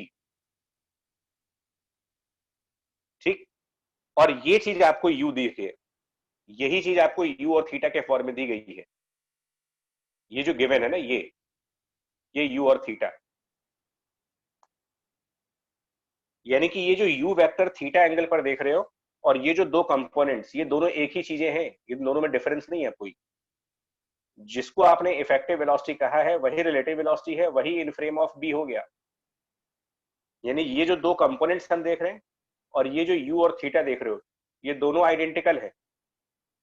और अगर ये दोनों आइडेंटिकल है, जानते हो फिर क्या होना चाहिए, इस यू का हॉरिजॉन्टल कंपोनेंट यानी कि U cos theta equal to V cos alpha minus VP, और उस u का वर्टिकल कंपोनेंट यानी कि u sine theta equal to v sine alpha. Sir एक बार फिर से बता दे, समझ में नहीं आया ठीक से। सर हाँ बताओ पांडे। सर आपने इसमें ऐसे किया ना कि आपने वी एक्चुअल मतलब ग्राउंड के रिस्पेक्ट में पहले ले लिया और हाँ उसमें हाँ, वीपी हाँ। सब्ट्रैक्ट करके फिर जो निकाला वो यू के इक्वल कर दिया। यही तरीका ही फॉलो करना है, यही तरीका ही मैं कह रहा हूँ फॉलो करने के लिए। अदरवाइज क्या होता है ना, अदरवाइज ये बार बार माइनस प्लस की कंफ्यूजन रहेगी आपको। जैसे अभी अभी उन्होंने बोला कि हमें नहीं समझ में आ रहा, तो उनको कंफ्यूजन इसी बात की है। सर क्योंकि सर मैंने ऐसे किया था कि यू में सब्ट्रैक्ट करके फिर उसको वी के इक्वल कर दिया था, तो बात वही हो गई। यू में सब्ट्रैक्ट करके नहीं नहीं, मतलब यू में सर रिजल्टेंट लेके ऐड किया होगा ना आपने। यस ऐड करके, तो वो भी हाँ तो बात वही हो गई ना। हाँ हाँ, तो देखो वही, देखो भाई एक बात बताओ, सुनो मेरे स्टेटमेंट सुनो, आप जो कर रहे हो ना, हम क्या कह रहे हैं कि एक्चुअल वेलोसिटी में से वीपी जब सब्ट्रैक्ट होगा, एक्चुअल वेलोसिटी में वीपी सब्ट्रैक्ट होने के बाद ये आंसर आएगा यू। सर समझ यही तो गया, स्टेटमेंट कहा जा रहा है, यही तो समझ गया स्टेटमेंट मैं। कहा जा रहा है। यस हाँ सर। कि इन फ्रेम ऑफ बी मतलब रिलेटिव, और रिलेटिव का मतलब subtraction, subtraction between the actual velocities, यानी this you metre per second eight theta angle. समझ गया सर, समझ गया। समझ गया? It is actually the difference between the to actual velocities, it is the difference between these two vectors. Yes sir. इसीलिए जानते हो क्या हो रहा पांडे जी, भाई भाई जब डिफरेंस करने के बाद ये आंसर है, तो इसका मतलब इसमें हम उल्टा काम भी तो कर सकते हैं, इसके अंदर वीपी को ऐड कर देंगे तो भी हमारा ये वाला एक्चुअल वाला आंसर आ जाएगा। लेकिन मैं उस स्टेटमेंट को इसलिए नहीं बोलना चाह रहा कि फिर कंफ्यूजन में हो जाओगे आप लोग। मैं बार बार आपको सिर्फ एक बात समझाने की कोशिश कर रहा हूं कि जब भी आपसे ये कहा जाए कि ये वेलोसिटी इसके फ्रेम में है, जब भी किसी क्वेश्चन में ये कहा जाए कि यार ये वेलोसिटी इस पर्सन के फ्रेम में है, तो इसका मतलब सिर्फ इतना सा है कि उस बॉडी की रियल वेलोसिटी और उस फ्रेम की जो रियल वेलोसिटी है उसका डिफरेंस आपको दिया जा रहा है, और नॉर्मल डिफरेंस नहीं। डिफरेंस जब बोलता हूं तो ये वेक्टर डिफरेंस। अभी क्लियर हुआ है? अभी भी डाउट है कोई? सर क्लियर हो गया। ठीक है, चलो एक और देखो इसको। बाकी स्टूडेंट्स भाई आप लोग भी कुछ बताएंगे, क्योंकि फिर बाद में आप लोग कहोगे नहीं हुआ हमसे, क्वेश्चन सॉल्व ही नहीं हुआ है ना, बाद में ये डाउट आता है कि यार हमसे सॉल्व नहीं हो रहा। सर हम्म, उसमें ऊपर वाले क्वेश्चन में डायरेक्ट यू को cos थीटा में रिजॉल्व करके वीपी ऐड कर दें उसमें, तो तब भी तो आ जाएगा सर। तो वही तो बात ये कह रहे हैं कि अगर आपको ये ऐड करने वाला लॉजिक समझ पा रहे हो तो आप ठीक है करो, उसमें हम मना नहीं कर रहे हैं उसमें। और सर जो अल्फा है वो रिस्पेक्ट टू ए है ना, मतलब ग्राउंड के रिस्पेक्ट में एंगल है ना। हाँ जी, एक्चुअल मतलब ग्राउंड के रिस्पेक्ट में। जी सर। देखो मैं क्योंकि यार मैं एक ही लाइन को पकड़ करके चलना चाह रहा हूँ ताकि कंफ्यूजन के माइंड में ना जाए। अभी मैं जहां दो न्यूमेरिकल्स में माइनस करूंगा और दो में प्लस करूंगा तो आप ही पजल्ड हो जाओगे यार ये क्या हो रहा है। तो मैं एक और एग्जांपल दिखाता हूँ। एक हेलीकॉप्टर वाले क्वेश्चन जो होते हैं कि इसमें एक वीएच वेलोसिटी है, ठीक है, और रेस्क्यू ऑपरेशन वाला नहीं होता है कि खाना कहीं पहुंचाना है मेरे को, तो हेलीकॉप्टर से खाना गिराया जाता है। तो उसमें क्या हुआ कि ये हेलीकॉप्टर की वेलोसिटी वी है और इससे एक फूड पैकेट, कहते हो कि फूड पैकेट ड्रॉप किया गया। आपको मैं पूरी कहानी समझा देता हूँ क्या होता है। तो एक फूड पैकेट इसमें से कहते हैं कि ड्रॉप हो गया है ना, ड्रॉप किया with respect to, this is drop, but ये ड्रॉप किसके हिसाब से? In frame of helicopter. This is dropped in the frame of helicopter, helicopter से ही तो ड्रॉप कर रहे हैं उसको। तो जब हेलीकॉप्टर से ड्रॉप कर रहे हैं तो वो हेलीकॉप्टर के ही फ्रेम में हुआ। तो ये बताइए जो ग्राउंड पे खड़े लोग हैं उनके हिसाब से बॉल के पास क्या वेलोसिटी है? अब आप देखो, मतलब ग्राउंड ऑब्जर्वर्स के हिसाब से उस फूड पैकेट पे क्या वेलोसिटी है, ध्यान से समझो। VH। हाँ, तो ये जो ड्रॉप मतलब जीरो वेलोसिटी, ड्रॉप मतलब जीरो वेलोसिटी, बट वो इन फ्रेम ऑफ हेलीकॉप्टर है। और जब वो इन फ्रेम ऑफ हेलीकॉप्टर है ना, तो ये स्टेटमेंट अपने आप में सिर्फ एक बात कहता है आपसे, it is in frame of helicopter, which means this is a difference between actual velocity of this ball and helicopter. Ball की वेलोसिटी और हेलीकॉप्टर की वेलोसिटी का जो डिफरेंस होगा वो ड्रॉप यानी कि 0 मीटर पर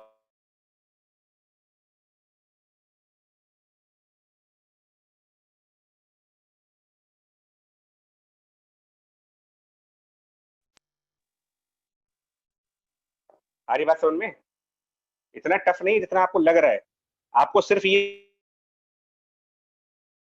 लाइन अपने दिमाग में बिठानी है भाई कि इन फ्रेम ऑफ हेलीकॉप्टर, मतलब बॉल की वेलोसिटी और हेलीकॉप्टर के वेलोसिटी का डिफरेंस करेंगे जब, तो ये स्टेटमेंट डिफरेंस करने के बाद ड्रॉप मतलब 0 मीटर पर सेकंड आना चाहिए। तो अब बताओ कब होगा वो?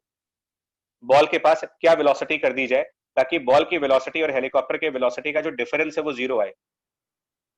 तो डिफरेंस तो तभी 0 आ सकता है, डिफरेंस 0 लाने के लिए आपको उस बॉल में एक्चुअल में क्या वेलोसिटी रखनी पड़ेगी?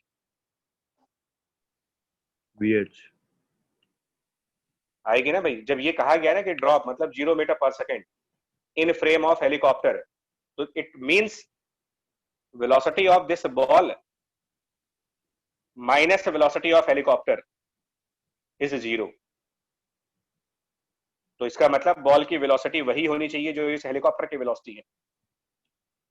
और इसीलिए ग्राउंड फ्रेम से हम क्या करते हैं, बॉल की वेलोसिटी को VH दिखाते हैं। Velocity of ball is VH। और इसीलिए ये कहा जाता है कि ग्राउंड फ्रेम से वो जो फूड पैकेट है वो एक पैराबोलिक पाथ फॉलो करते हुए आगे आएगा, क्योंकि उसके पास एक हॉरिजॉन्टल वेलोसिटी है। ये इसकी एक्चुअल वेलोसिटी हो गई और ये हाइट h हो गई, तो ये एक पैराबोलिक पाथ फॉलो करेगा इस तरीके से।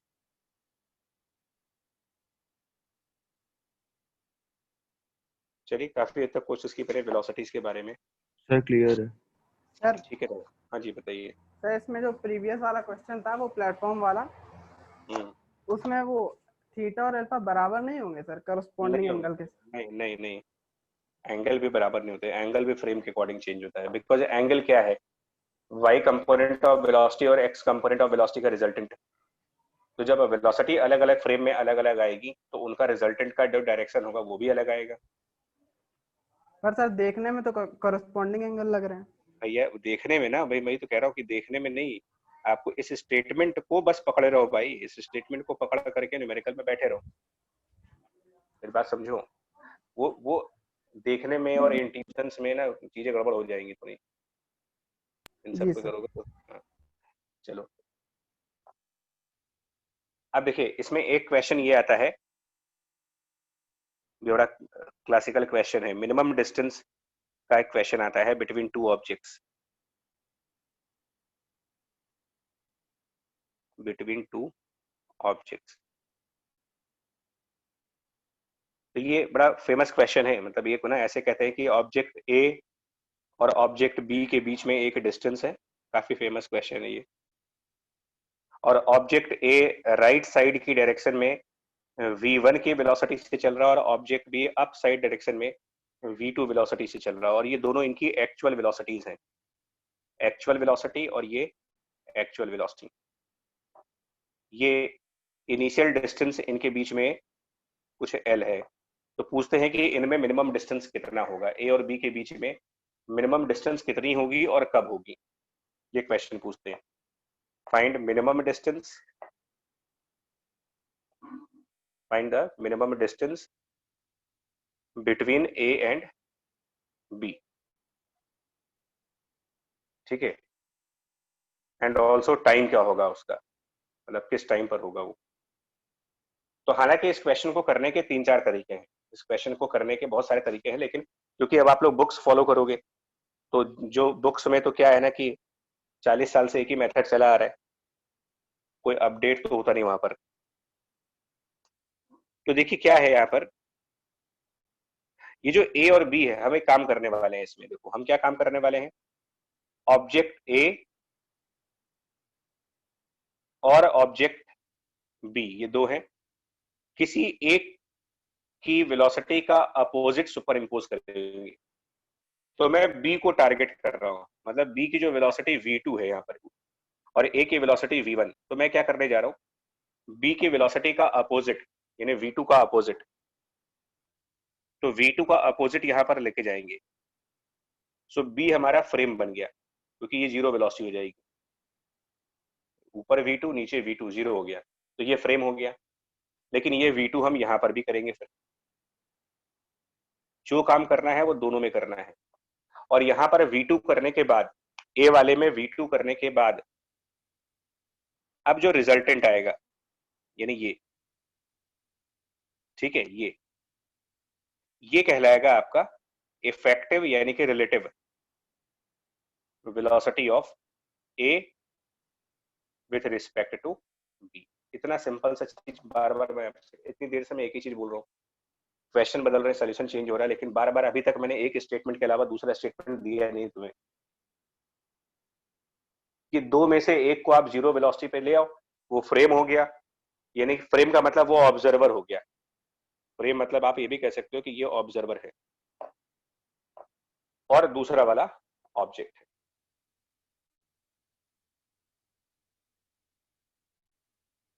है बात समझ में? तो अब क्या हुआ, बी वाला स्टेशनरी हो गया, यानी कि बी फ्रेम है, जीरो वेलोसिटी हो गई, यानी ये जहां पे है वहीं रहेगा, ये आगे ऊपर नीचे नहीं जाएगा। लेकिन ए की इफेक्टिव वेलोसिटी इस तरफ है, इसका मतलब ए वाले की ट्रेजेक्टरी ऐसे होती चली जाएगी, जो उसकी इफेक्टिव वेलोसिटी है उसी तरफ तो जाएगा वो, तो उसकी इफेक्टिव वेलोसिटी एक डायरेक्शन में जा रही है ना, जो उसकी इफेक्टिव वेलोसिटी है।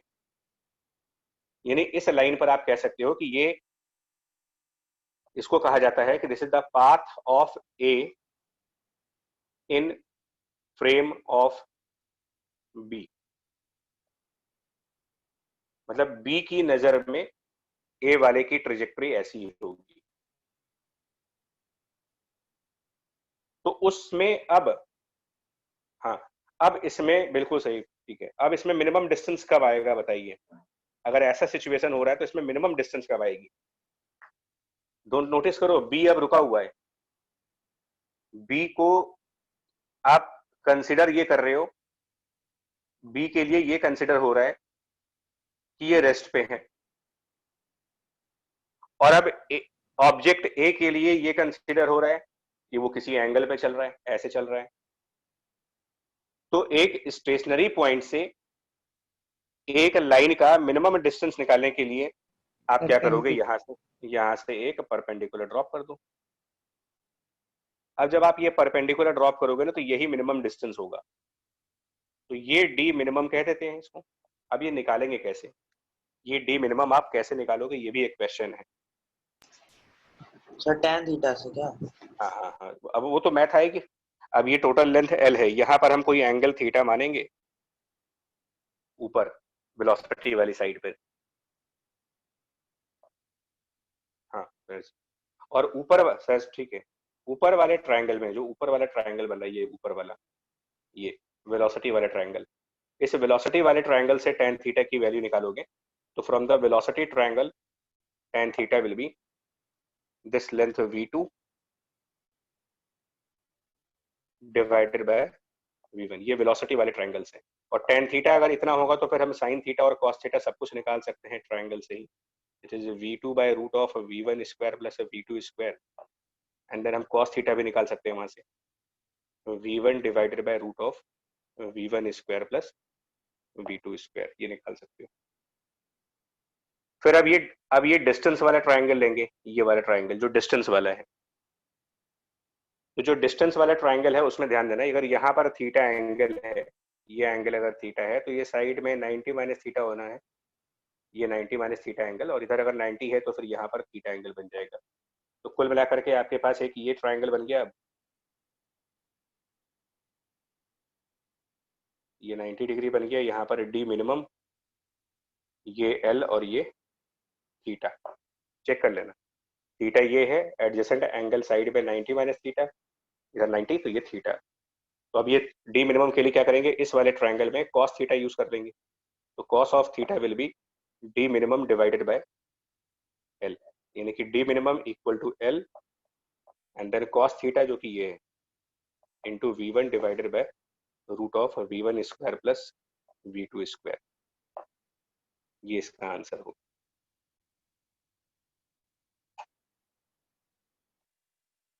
जी सर, ठीक है। तो ये एक तरीका है इसको सॉल्व करने का।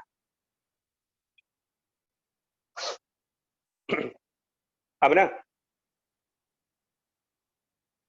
टाइम भी तो पूछा यार कि कितने टाइम बाद होगा ये, कितने टाइम बाद ये चीज होगी। ये तो मिनिमम डिस्टेंस आ गई, लेकिन कितनी देर बाद आएगी? Sir distance observed upon speed observe, velocity observe. हाँ हाँ, तो डिस्टेंस क्या ऑब्जर्व हो रही है? अब आप ध्यान दो, इफेक्टिव वेलोसिटी क्या है? अब आप ये कहोगे कि जो ए है वो इफेक्टिवली यहां से यहां तक आया है, ऑब्जेक्ट ए इस पॉइंट से इस पॉइंट तक आया ना, क्योंकि अब ए की तो इफेक्टिव वेलोसिटी इस डायरेक्शन में चल रही है। तो ए का इफेक्टिव मोशन कैसा हुआ? यहां से चल करके वो यहां तक गया, यहां से लेकर के यहां तक। तो यहां से यहां तक आने में क्या डिस्टेंस कवर करी? मतलब इसको मैं अगर ए डैश पॉइंट का नाम दे दूं तो उसने क्या डिस्टेंस कवर करी? यानी ये जो चीज है ये इफेक्टिव डिस्टेंस बाय ए हुआ, इफेक्टिव डिस्टेंस बाय ए ये है, जो कि एल साइन थीटा है, एल साइन थीटा। तो effective distance by A, L sine theta को डिवाइड करो, और ए की इफेक्टिव वेलोसिटी कितनी है? v1 और v2 का 90 डिग्री के एंगल पर रिजल्टेंट, वो root of v1 square plus v2 square, ये टाइम आएगा। Effective distance covered by A upon the effective speed. A वाला इस पॉइंट से इस पॉइंट तक गया है, ए से ए डैश तक आया है, इफेक्टिव डिस्टेंस और इफेक्टिव स्पीड, यानी रिलेटिव स्पीड भी इसको बोल सकते हो। अब साइन थीटा की वैल्यू यहां से रखेंगे, यहां से साइन थीटा की वैल्यू,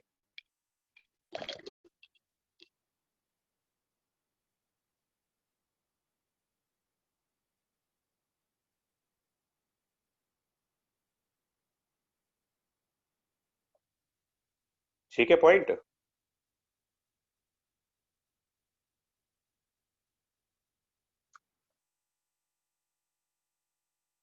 ठीक है, चलो अब एक टॉपिक और बस बता के, ये हो गया सब वेलोसिटीज वाला गेम। अब मैंने इसमें रिवर बोट प्रॉब्लम को काउंट नहीं किया, बिकॉज मेरी नजर में रिवर बोट प्रॉब्लम रिलेटिव में नहीं आता, उसका एक अलग टॉपिक है। अब ना जहां तक बात एक्सेलरेशंस की है उसमें कंफ्यूजन क्यों है वो समझो। एक्सेलरेशंस में आप क्यों कंफ्यूज हो जाते हो? वेलोसिटी का कंसेप्ट समझ में आ गया? ठीक, ये बताओ एक्सेलरेशन फंडामेंटल क्वांटिटी है या डिराइव्ड क्वांटिटी है? डिराइव्ड। हाँ, तो एक्सेलरेशन के लिए क्या कोई लॉ है? जैसे डिस्टेंस, जैसे स्पीड होती है, तो स्पीड जो होती है वो कैलकुलेट की जाती है डिस्टेंस अपॉन टाइम से। दुनिया की हर गाड़ी में स्पीडोमीटर लगा होता है, वो कैलकुलेट करके अपनी स्पीड बता देता है।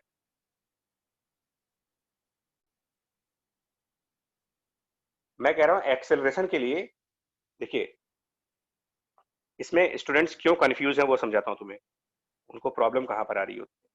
तो पहले तो आप ये समझो एक्सेलरेशन इन फ्रेम, इस कंसेप्ट को समझिएगा।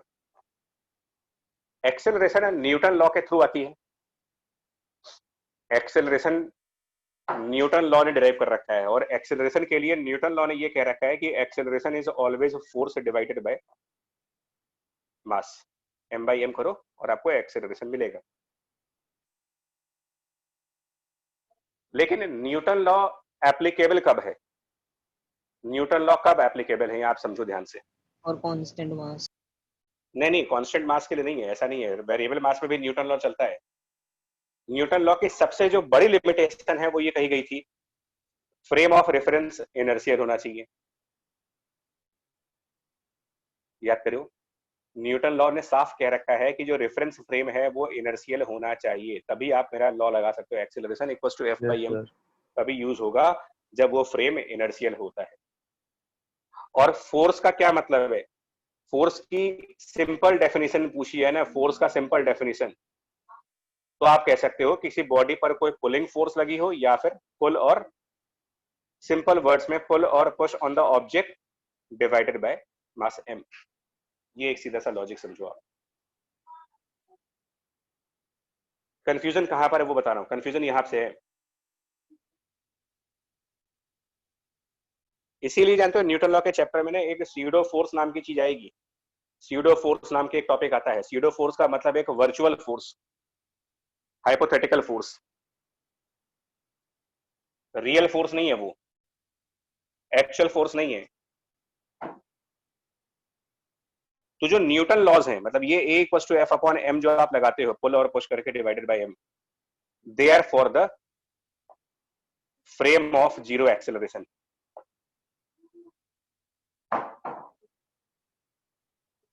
अब आप मेरी स्टेटमेंट को ध्यान से सुनेंगे, स्टेटमेंट को मैं ध्यान से कह रहा हूं।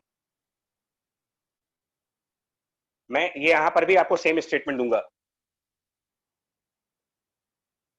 यहां पर भी सेम स्टेटमेंट कि ऑब्जेक्ट A के पास एक्सेलरेशन है a1 का और ऑब्जेक्ट B के पास भी एक्सेलरेशन है a2 का। बट ये सबसे बड़ा क्वेश्चन उठता है कि एक्सेलरेशन भी तो किसी फ्रेम के अंदर देखी जाएगी ना, मतलब किसी के रिस्पेक्ट में होगा वो सब कुछ। तो मैं यहां पर क्लियर कर रहा हूं, मैकेनिक्स में बार बार मैं कह रहा हूं आपसे, स्टूडेंट का सबसे बड़ा प्रॉब्लम क्वेश्चन रीड करते वक्त वो फ्रेम ऑफ रेफरेंस की तरफ ध्यान देता ही नहीं है, समझने की कोशिश ही नहीं करते वो लोग। A1 मैं आपसे कह रहा हूं कि ये क्वेश्चन में दिया जाएगा आपको इन ग्राउंड फ्रेम। तो अब आप बताओ ये रिलेटिव है कि एक्चुअल है? और ऐसे ही A2 के बारे में ये कहा जा रहा है कि ये भी इन ग्राउंड फ्रेम है। Sir actual. दोनों एक्चुअल हो गए, दोनों एक्चुअल हो गए। अब आप क्या करो, दोनों के एक्चुअल एक्सेलरेशंस का जब डिफरेंस करोगे, दोनों के एक्चुअल एक्सेलरेशंस का डिफरेंस, तो वो फिर वही कंसेप्ट है, वेलोसिटी वाला कंसेप्ट कि ये A1 B वाला A2। अब हमने क्या किया, A1 का अपोजिट यहां पर ऐड कर दिया और A1 का अपोजिट इधर भी ऐड कर दिया। तो ये तो अब आपका A वाला तो हो गया zero acceleration, A is now considered to be at zero acceleration, and now B has effective acceleration of A2 vector minus A1 vector, and it is known as a relative acceleration. Same process है, the same process. But सिर्फ ये बात आपको समझनी पड़ती है, relative velocity हो चाहे वो रिलेटिव एक्सेलरेशन हो, ये डिफरेंस है बिटवीन द वेलोसिटीज, डिफरेंस है बिटवीन द एक्सेलरेशंस। जब एक्सेलरेशन की बात आ जाएगी तो it should be always a difference of actual accelerations, it should be always difference of actual accelerations. ठीक है, देखो डाउट कहां पर है बताता हूं आपका डाउट सुनो, और हो सकता है कि ये एक आंसर अगर आप दे पाए, वो आपको लेफ्ट वाले में ही डाउट है कि लेफ्ट वाले में एक्सेलरेशन ऊपर की तरफ A है, ठीक है ना। So acceleration of left is A, और इसके अंदर से कोई बॉल गिर गई, इसके अंदर से कोई बॉल ड्रॉप हो गई और ये नीचे फॉल कर रहा है बॉल। ठीक है, ये क्वेश्चन है। अब आप मुझे ये बताओ, एक्सेलरेशन ऑफ बॉल ये मुझे निकालना है और दो तरफ से निकालना है, ग्राउंड फ्रेम से और लिफ्ट फ्रेम से क्या होगा। तो ग्राउंड फ्रेम से और लेफ्ट फ्रेम से क्या होगा, देखो इनमें से कौन सा फ्रेम न्यूटन लॉ लगाने के लिए एलिजिबल है, कहां पर न्यूटन लॉज वैलिड है, ग्राउंड फ्रेम में या फिर लेफ्ट फ्रेम में? क्योंकि न्यूटन ने ये कह रखा है कि मेरा लॉ ग्राउंड फ्रेम में लगाओ। ओके, तो ग्राउंड फ्रेम का जो आंसर है वो आप हमेशा न्यूटन लॉ, ग्राउंड फ्रेम के लिए हमेशा आप न्यूटन लॉ यूज करिएगा। स्टेटमेंट समझो मेरा। और न्यूटन लॉ कहता है कि एक्सेलरेशन बराबर फोर्स अपॉन मास। तो एक फॉलिंग ऑब्जेक्ट पर कौन सा फोर्स होगा, एक फॉलिंग ऑब्जेक्ट पर फोर्स कौन सा होगा? कौन सा Gravity. पुश होगा? ग्रेविटी। उसके अलावा तो कोई फोर्स होगा नहीं। एक बॉल हवा में है, एयर में है, तो एयर में कौन सा फोर्स लगा सकते हैं हम लोग? एयर में सिर्फ ग्रेविटी की फोर्स काम करती है।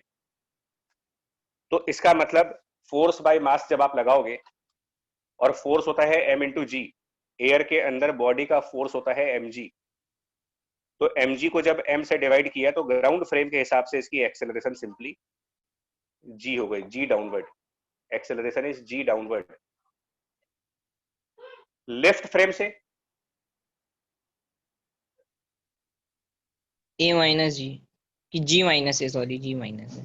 हमको नहीं, देखो हम लोग, देखो भाई एक बात सुनो, अब आप सुनिए मेरी बात, स्टेटमेंट को। जल्दीबाजी कर रहे हो इसलिए गड़बड़ हो रही है। सर जी प्लस ए होगा, हाँ, वो जल्दीबाजी कर रहे हैं लोग इसलिए गलती हो रही है। माइनस करके नीचे की तरफ ऐड हो जाएगा। देखिए, बॉल का डाउनवर्ड एक्सेलरेशन है g, ये इसकी एक्चुअल एक्सेलरेशन है। और लेफ्ट को भी मैं एक सर्किल बना देता हूं। लेफ्ट का एक्सेलरेशन ऊपर की तरफ है a। अब आप लेफ्ट के फ्रेम में जाना, तो लेफ्ट के फ्रेम में कैसे जाओगे? लेफ्ट के फ्रेम में जाने के लिए लेफ्ट को जीरो करना होगा। तो लेफ्ट को कैसे जीरो करेंगे? उसका ऊपर की तरफ अगर एक्सेलरेशन है तो जीरो करने के लिए मुझे एक डाउनवर्ड एक्सेलरेशन वहां ऐड करना होगा। अब आपका लेफ्ट फ्रेम हो गया, क्योंकि फ्रेम को हमेशा जीरो पे लाना होता है। ठीक है, तो लेफ्ट के लिए हमने डाउनवर्ड ऐड किया, लेकिन जब लेफ्ट में डाउनवर्ड ऐड करेंगे तो बॉल में भी डाउनवर्ड ऐड करेंगे फिर। तो बॉल में पहले से ही जी था, और ये जो ए है, ये वाला ए सुपर इम्पोज जो किया आपने, सुपर इम्पोज किया है ताकि लेफ्ट को जीरो पे लेके आ जाए, तो वो इसमें भी तो सुपर इम्पोज करो। और अब बताओ कितना इफेक्टिव आ जाएगा यहाँ पर? G plus A. g plus A. तो g प्लस ए कह देंगे इफेक्टिव एक्सेलरेशन, यानी रिलेटिव एक्सेलरेशन, यानी लेफ्ट के फ्रेम के अंदर जाने पर g प्लस ए एक्सेलरेशन आएगा। तो इसका आंसर अब आप ये कहोगे कि लेफ्ट फ्रेम में जाने पर इसकी एक्सेलरेशन g प्लस ए होगी डाउनवर्ड।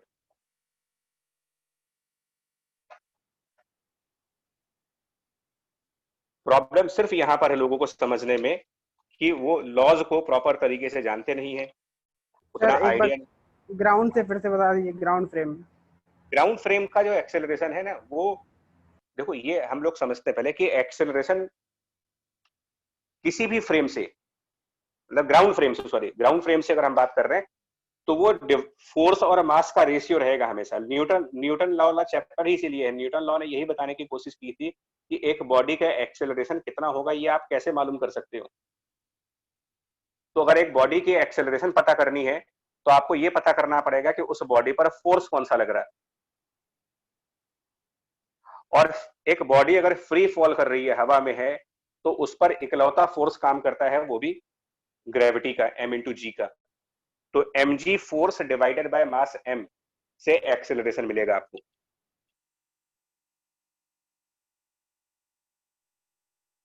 Yes sir. देखो, ये प्रॉब्लम क्या है कि हमको ये नहीं मालूम होता ना कि यार वेलोसिटी और एक्सेलरेशन दो इंडिपेंडेंट चीजें हैं। एक के लिए न्यूटन लॉ है और एक के लिए मेजरमेंट्स है। वेलोसिटी मेजरमेंट से आती है और एक्सेलरेशन न्यूटन लॉ से आता है। सर यानी अगर लेफ्ट फ्रेम से देखेंगे तो टाइम कम लगना चाहिए तो लगेगा बॉल को। बिल्कुल। हाँ सर, तो वो टेस्ट में क्वेश्चन आया था पर उसमें फ्रेम ऑफ रेफरेंस नहीं दिया था। भाई वो फ्रेम ऑफ रेफरेंस हमको डिसाइड करना होता है यार, वो दिया नहीं जाता है कभी। सर उसमें डायरेक्ट टाइम पूछा था, T1 और T2 कैसे रिलेटेड है। सर तो मतलब क्या माने, लेफ्ट में क्लॉक लगी है कि ग्राउंड पे क्लॉक लगी है? भैया क्लॉक तो कहीं भी लगेगी, टाइम तो उतना ही आएगा। जी सर। टाइम तो सेम ही आएगा ना, टाइम थोड़ी बदल जाएगा फ्रेम के हिसाब से। क्लासिकल फिजिक्स में टाइम फ्रेम पे डिपेंड नहीं करता, वो मॉडर्न फिजिक्स में करता है रिलेटिविटी में। भाई आप घड़ी पहने हो तो घड़ी में अगर आपकी घड़ी में आपकी घड़ी 10 मिनट आगे बढ़ेगी तो सबकी घड़ी 10 मिनट आगे बढ़ जाएगी, वो चाहे कार के अंदर हो, चाहे ट्रेन के अंदर हो, चाहे वो प्लेन के अंदर हो। ऐसा तो है नहीं कि उनकी घड़ी 8 मिनट आगे बढ़ेगी। यस। तो टाइम फ्रेम पे नहीं डिपेंड करता है। सर जी सर एक तरह का क्वेश्चन होता है जिसमें ऐसे दिया होता है कि सर रॉकेट मान लीजिए 30 मीटर पर सेकेंड स्क्वायर से एक्सेलरेट कर हाँ। रहा है ऊपर। सर तो जो 30 मीटर पर सेकेंड स्क्वायर है सर वो उसका इफेक्टिव एक्सेलरेशन ना, मतलब जी कंसिडर करने के बाद। हाँ जी, हाँ हाँ, ठीक है सर। टोटल है वो। ठीक। चलो एक और बस फाइनल क्वेश्चन करो और इसके बाद इसको बताना। देखो हमारा फाइनल क्वेश्चन है, इसमें कंफ्यूजन होगी, मैं पहले बता रहा हूँ। अगर आपकी माइंड में क्लैरिटी नहीं है तो कंफ्यूजन रहेगी, डर भी रहेगा, और डर बेसिकली कंफ्यूजन की वजह से ही होता है। तो यहाँ पर ठीक है, कोई बी पर्सन है प्लेटफॉर्म पर, मैं फिर वही एग्जांपल ले रहा हूँ, और इस अब की बार ये जो प्लेटफॉर्म है इसमें वेलोसिटी भी है और इसमें एक्सेलरेशन भी है प्लेटफॉर्म के अंदर। यहाँ से इस पर्सन ने एक बॉल को थ्रो किया with U metre per second से और एट थीटा एंगल। तो ये U metre per second in frame of person B है, गिवन है, क्वेश्चन में गिवन है।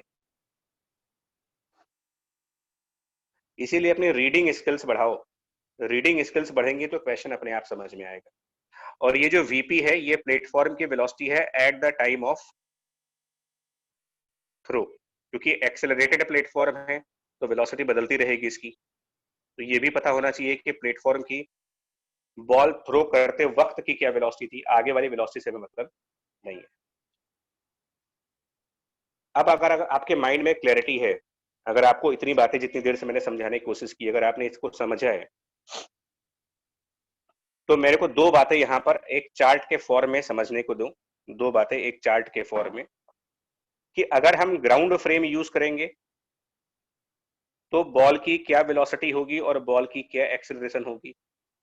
और अगर हम उस प्लेटफॉर्म यानी कार की बात कर लें, ठीक है जी, कार या प्लेटफॉर्म, तो अगर हम प्लेटफॉर्म को अपना फ्रेम मानते हैं तो उस बॉल में क्या वेलोसिटी होगी और क्या एक्सेलरेशन होगा। ये दो सिंपल सी बातें हैं।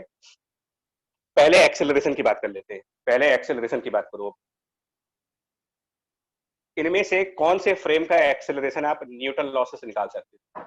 फिर से एक बार, which frame can be used for the Newton law? Ground frame और प्लेटफॉर्म? ग्राउंड। ग्राउंड। ओके, तो क्या एक्सेलरेशन आएगा? फोर्स अपॉन मास वाले लॉजिक से, फोर्स बाय मास लॉजिक। इतना कंफ्यूज क्यों हो रहे भाई? बॉल जी हवा में है, बॉल हवा में है, और जी हवा में आएगा। सिर्फ ग्रेविटी होती है और कुछ नहीं होता। हाँ, बॉयंसी वगैरह होती है, बट वो इस चैप्टर में तो नहीं आती, बॉयंसी और एयर रेजिस्टेंस वो सब आगे होगा, लेकिन अभी सिर्फ, तो हम क्या कहेंगे कि जो एक्सेलरेशन बॉल का होगा वो सिर्फ जी होगा अकॉर्डिंग टू न्यूटन लॉ। ये मेरी बात आप समझ लो कि जब एक्सेलरेशन में आप फंसोगे ना, एक्सेलरेशन में फंसना नहीं है, एक्सेलरेशन में ग्राउंड वाली एक्सेलरेशन आप हमेशा न्यूटन लॉ से लाया करो, ऑलवेज न्यूटन लॉ यूज करो। हाँ, लेकिन प्लेटफॉर्म वाले फ्रेम से कैसे होगा? प्लेटफॉर्म वाली फ्रेम से कैसे होगा? तो अब इसको, इसके लिए आप रिलेटिव वाला कंसेप्ट लगाओ। प्लेटफॉर्म का फ्रेम मतलब कि प्लेटफॉर्म को जीरो एक्सेलरेशन पे लाना पड़ेगा। तो प्लेटफॉर्म को जीरो एक्सेलरेशन पे कैसे लाओगे आप? प्लेटफॉर्म फ्रेम का मतलब प्लेटफॉर्म की एक्सेलरेशन को जीरो बनाना पड़ेगा। तो जीरो बनाने के लिए इसका ये जो एपी राइट साइड है इसको जीरो कैसे बनाएंगे हम? इसको जीरो बनाने के लिए मुझे एक लेफ्ट साइड एपी ले जाना पड़ेगा, एक लेफ्ट साइड एपी इसमें ऐड करेंगे। तो वो सिर्फ इसमें ही ऐड करोगे कि बॉल में भी ऐड कर दें? सर बॉल पे भी ऐड करेंगे। हाँ, तो बॉल में जी तो ऑलरेडी है। प्लेटफॉर्म फ्रेम का मतलब कि प्लेटफॉर्म को 0 मीटर पर सेकंड स्क्वायर पे लाना है मुझे, जबकि उसके अंदर फॉरवर्ड एक्सेलरेशन है। तो इसको जीरो कैसे बनाया जाए? आंसर है लेफ्ट साइड एपी ऐड कर दो, तो फिर वो बॉल में भी ऐड कर दो, बॉल में भी लेफ्ट साइड एपी ऐड कर दो। हो गया ये प्लेटफॉर्म के फ्रेम में। Root of G square plus AP square is now acceleration of ball in frame of platform।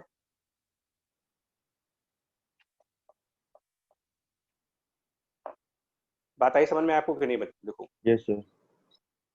Ground वाली एक्सेलरेशन न्यूटन लॉ से, और प्लेटफॉर्म या किसी और की फ्रेम में एक्सेलरेशन लाने के लिए पहले उसको जीरो बनाओ। उसको जीरो बनाने के लिए आपको जो भी वेक्टर ऐड करना पड़ रहा है, जिस भी डायरेक्शन में ऐड करना पड़ रहा है, वो फिर उस बॉल में भी ऐड कर दो।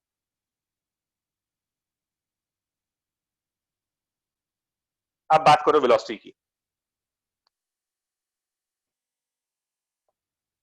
तो वेलोसिटी तो प्लेटफॉर्म के फ्रेम में तो दिया ही गया है, इन फ्रेम ऑफ बी, ये तो गिवन है यार यहाँ पर, क्योंकि बी तो प्लेटफॉर्म के ऊपर है ना।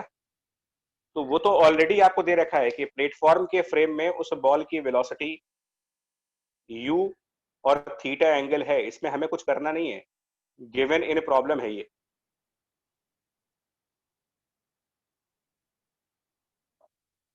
हम लोग नहीं कर रहे हैं, ये क्वेश्चन में दिया है।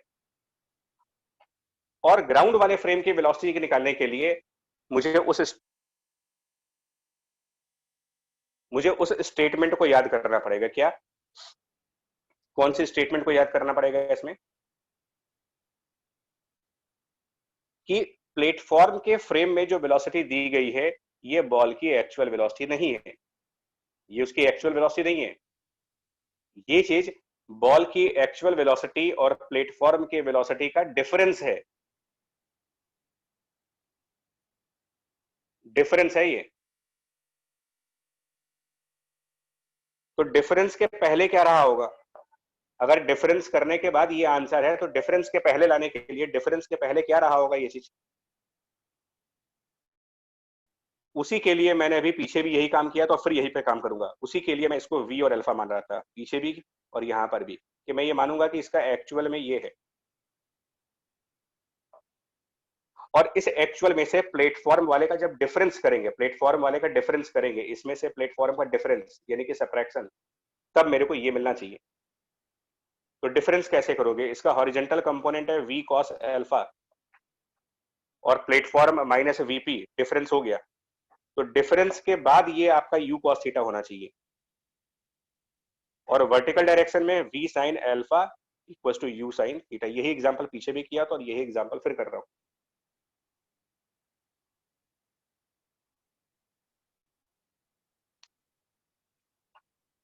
आई बात समझ में? Yes sir. Yes sir. ठीक है जी, चलो आप इसको रिवाइज करना, टाइम आज एक्सटेंड हो गया तुम लोग का मैथ वाली क्लास के लिए भी। ठीक है, इसको बाकी न्यूमेरिकल्स और करेंगे। अभी मैंने सिर्फ कंसेप्ट बिल्डिंग की क्वेश्चंस नहीं करवाए, अभी क्वेश्चन हम लोग अगली क्लास में वो करेंगे इसकी, और मतलब एप्लीकेशन इसका नेक्स्ट क्लास में दिखाएंगे आपको। Thank you sir. ठीक है सर सर, मैथ की क्लास होगी? टेस्ट हाँ होगी, मैं उसका भी टाइमिंग चेंज करवा देता हूँ। सर कल क्लास होगी? हाँ है, कल भी होगी। सर ये जो अल्फा एंगल है ये सर ग्राउंड के रेफरेंस में है ना? हाँ हाँ ग्राउंड से क्या दिख रहा है? हाँ, ठीक ठीक sir. Thank you. Thank you.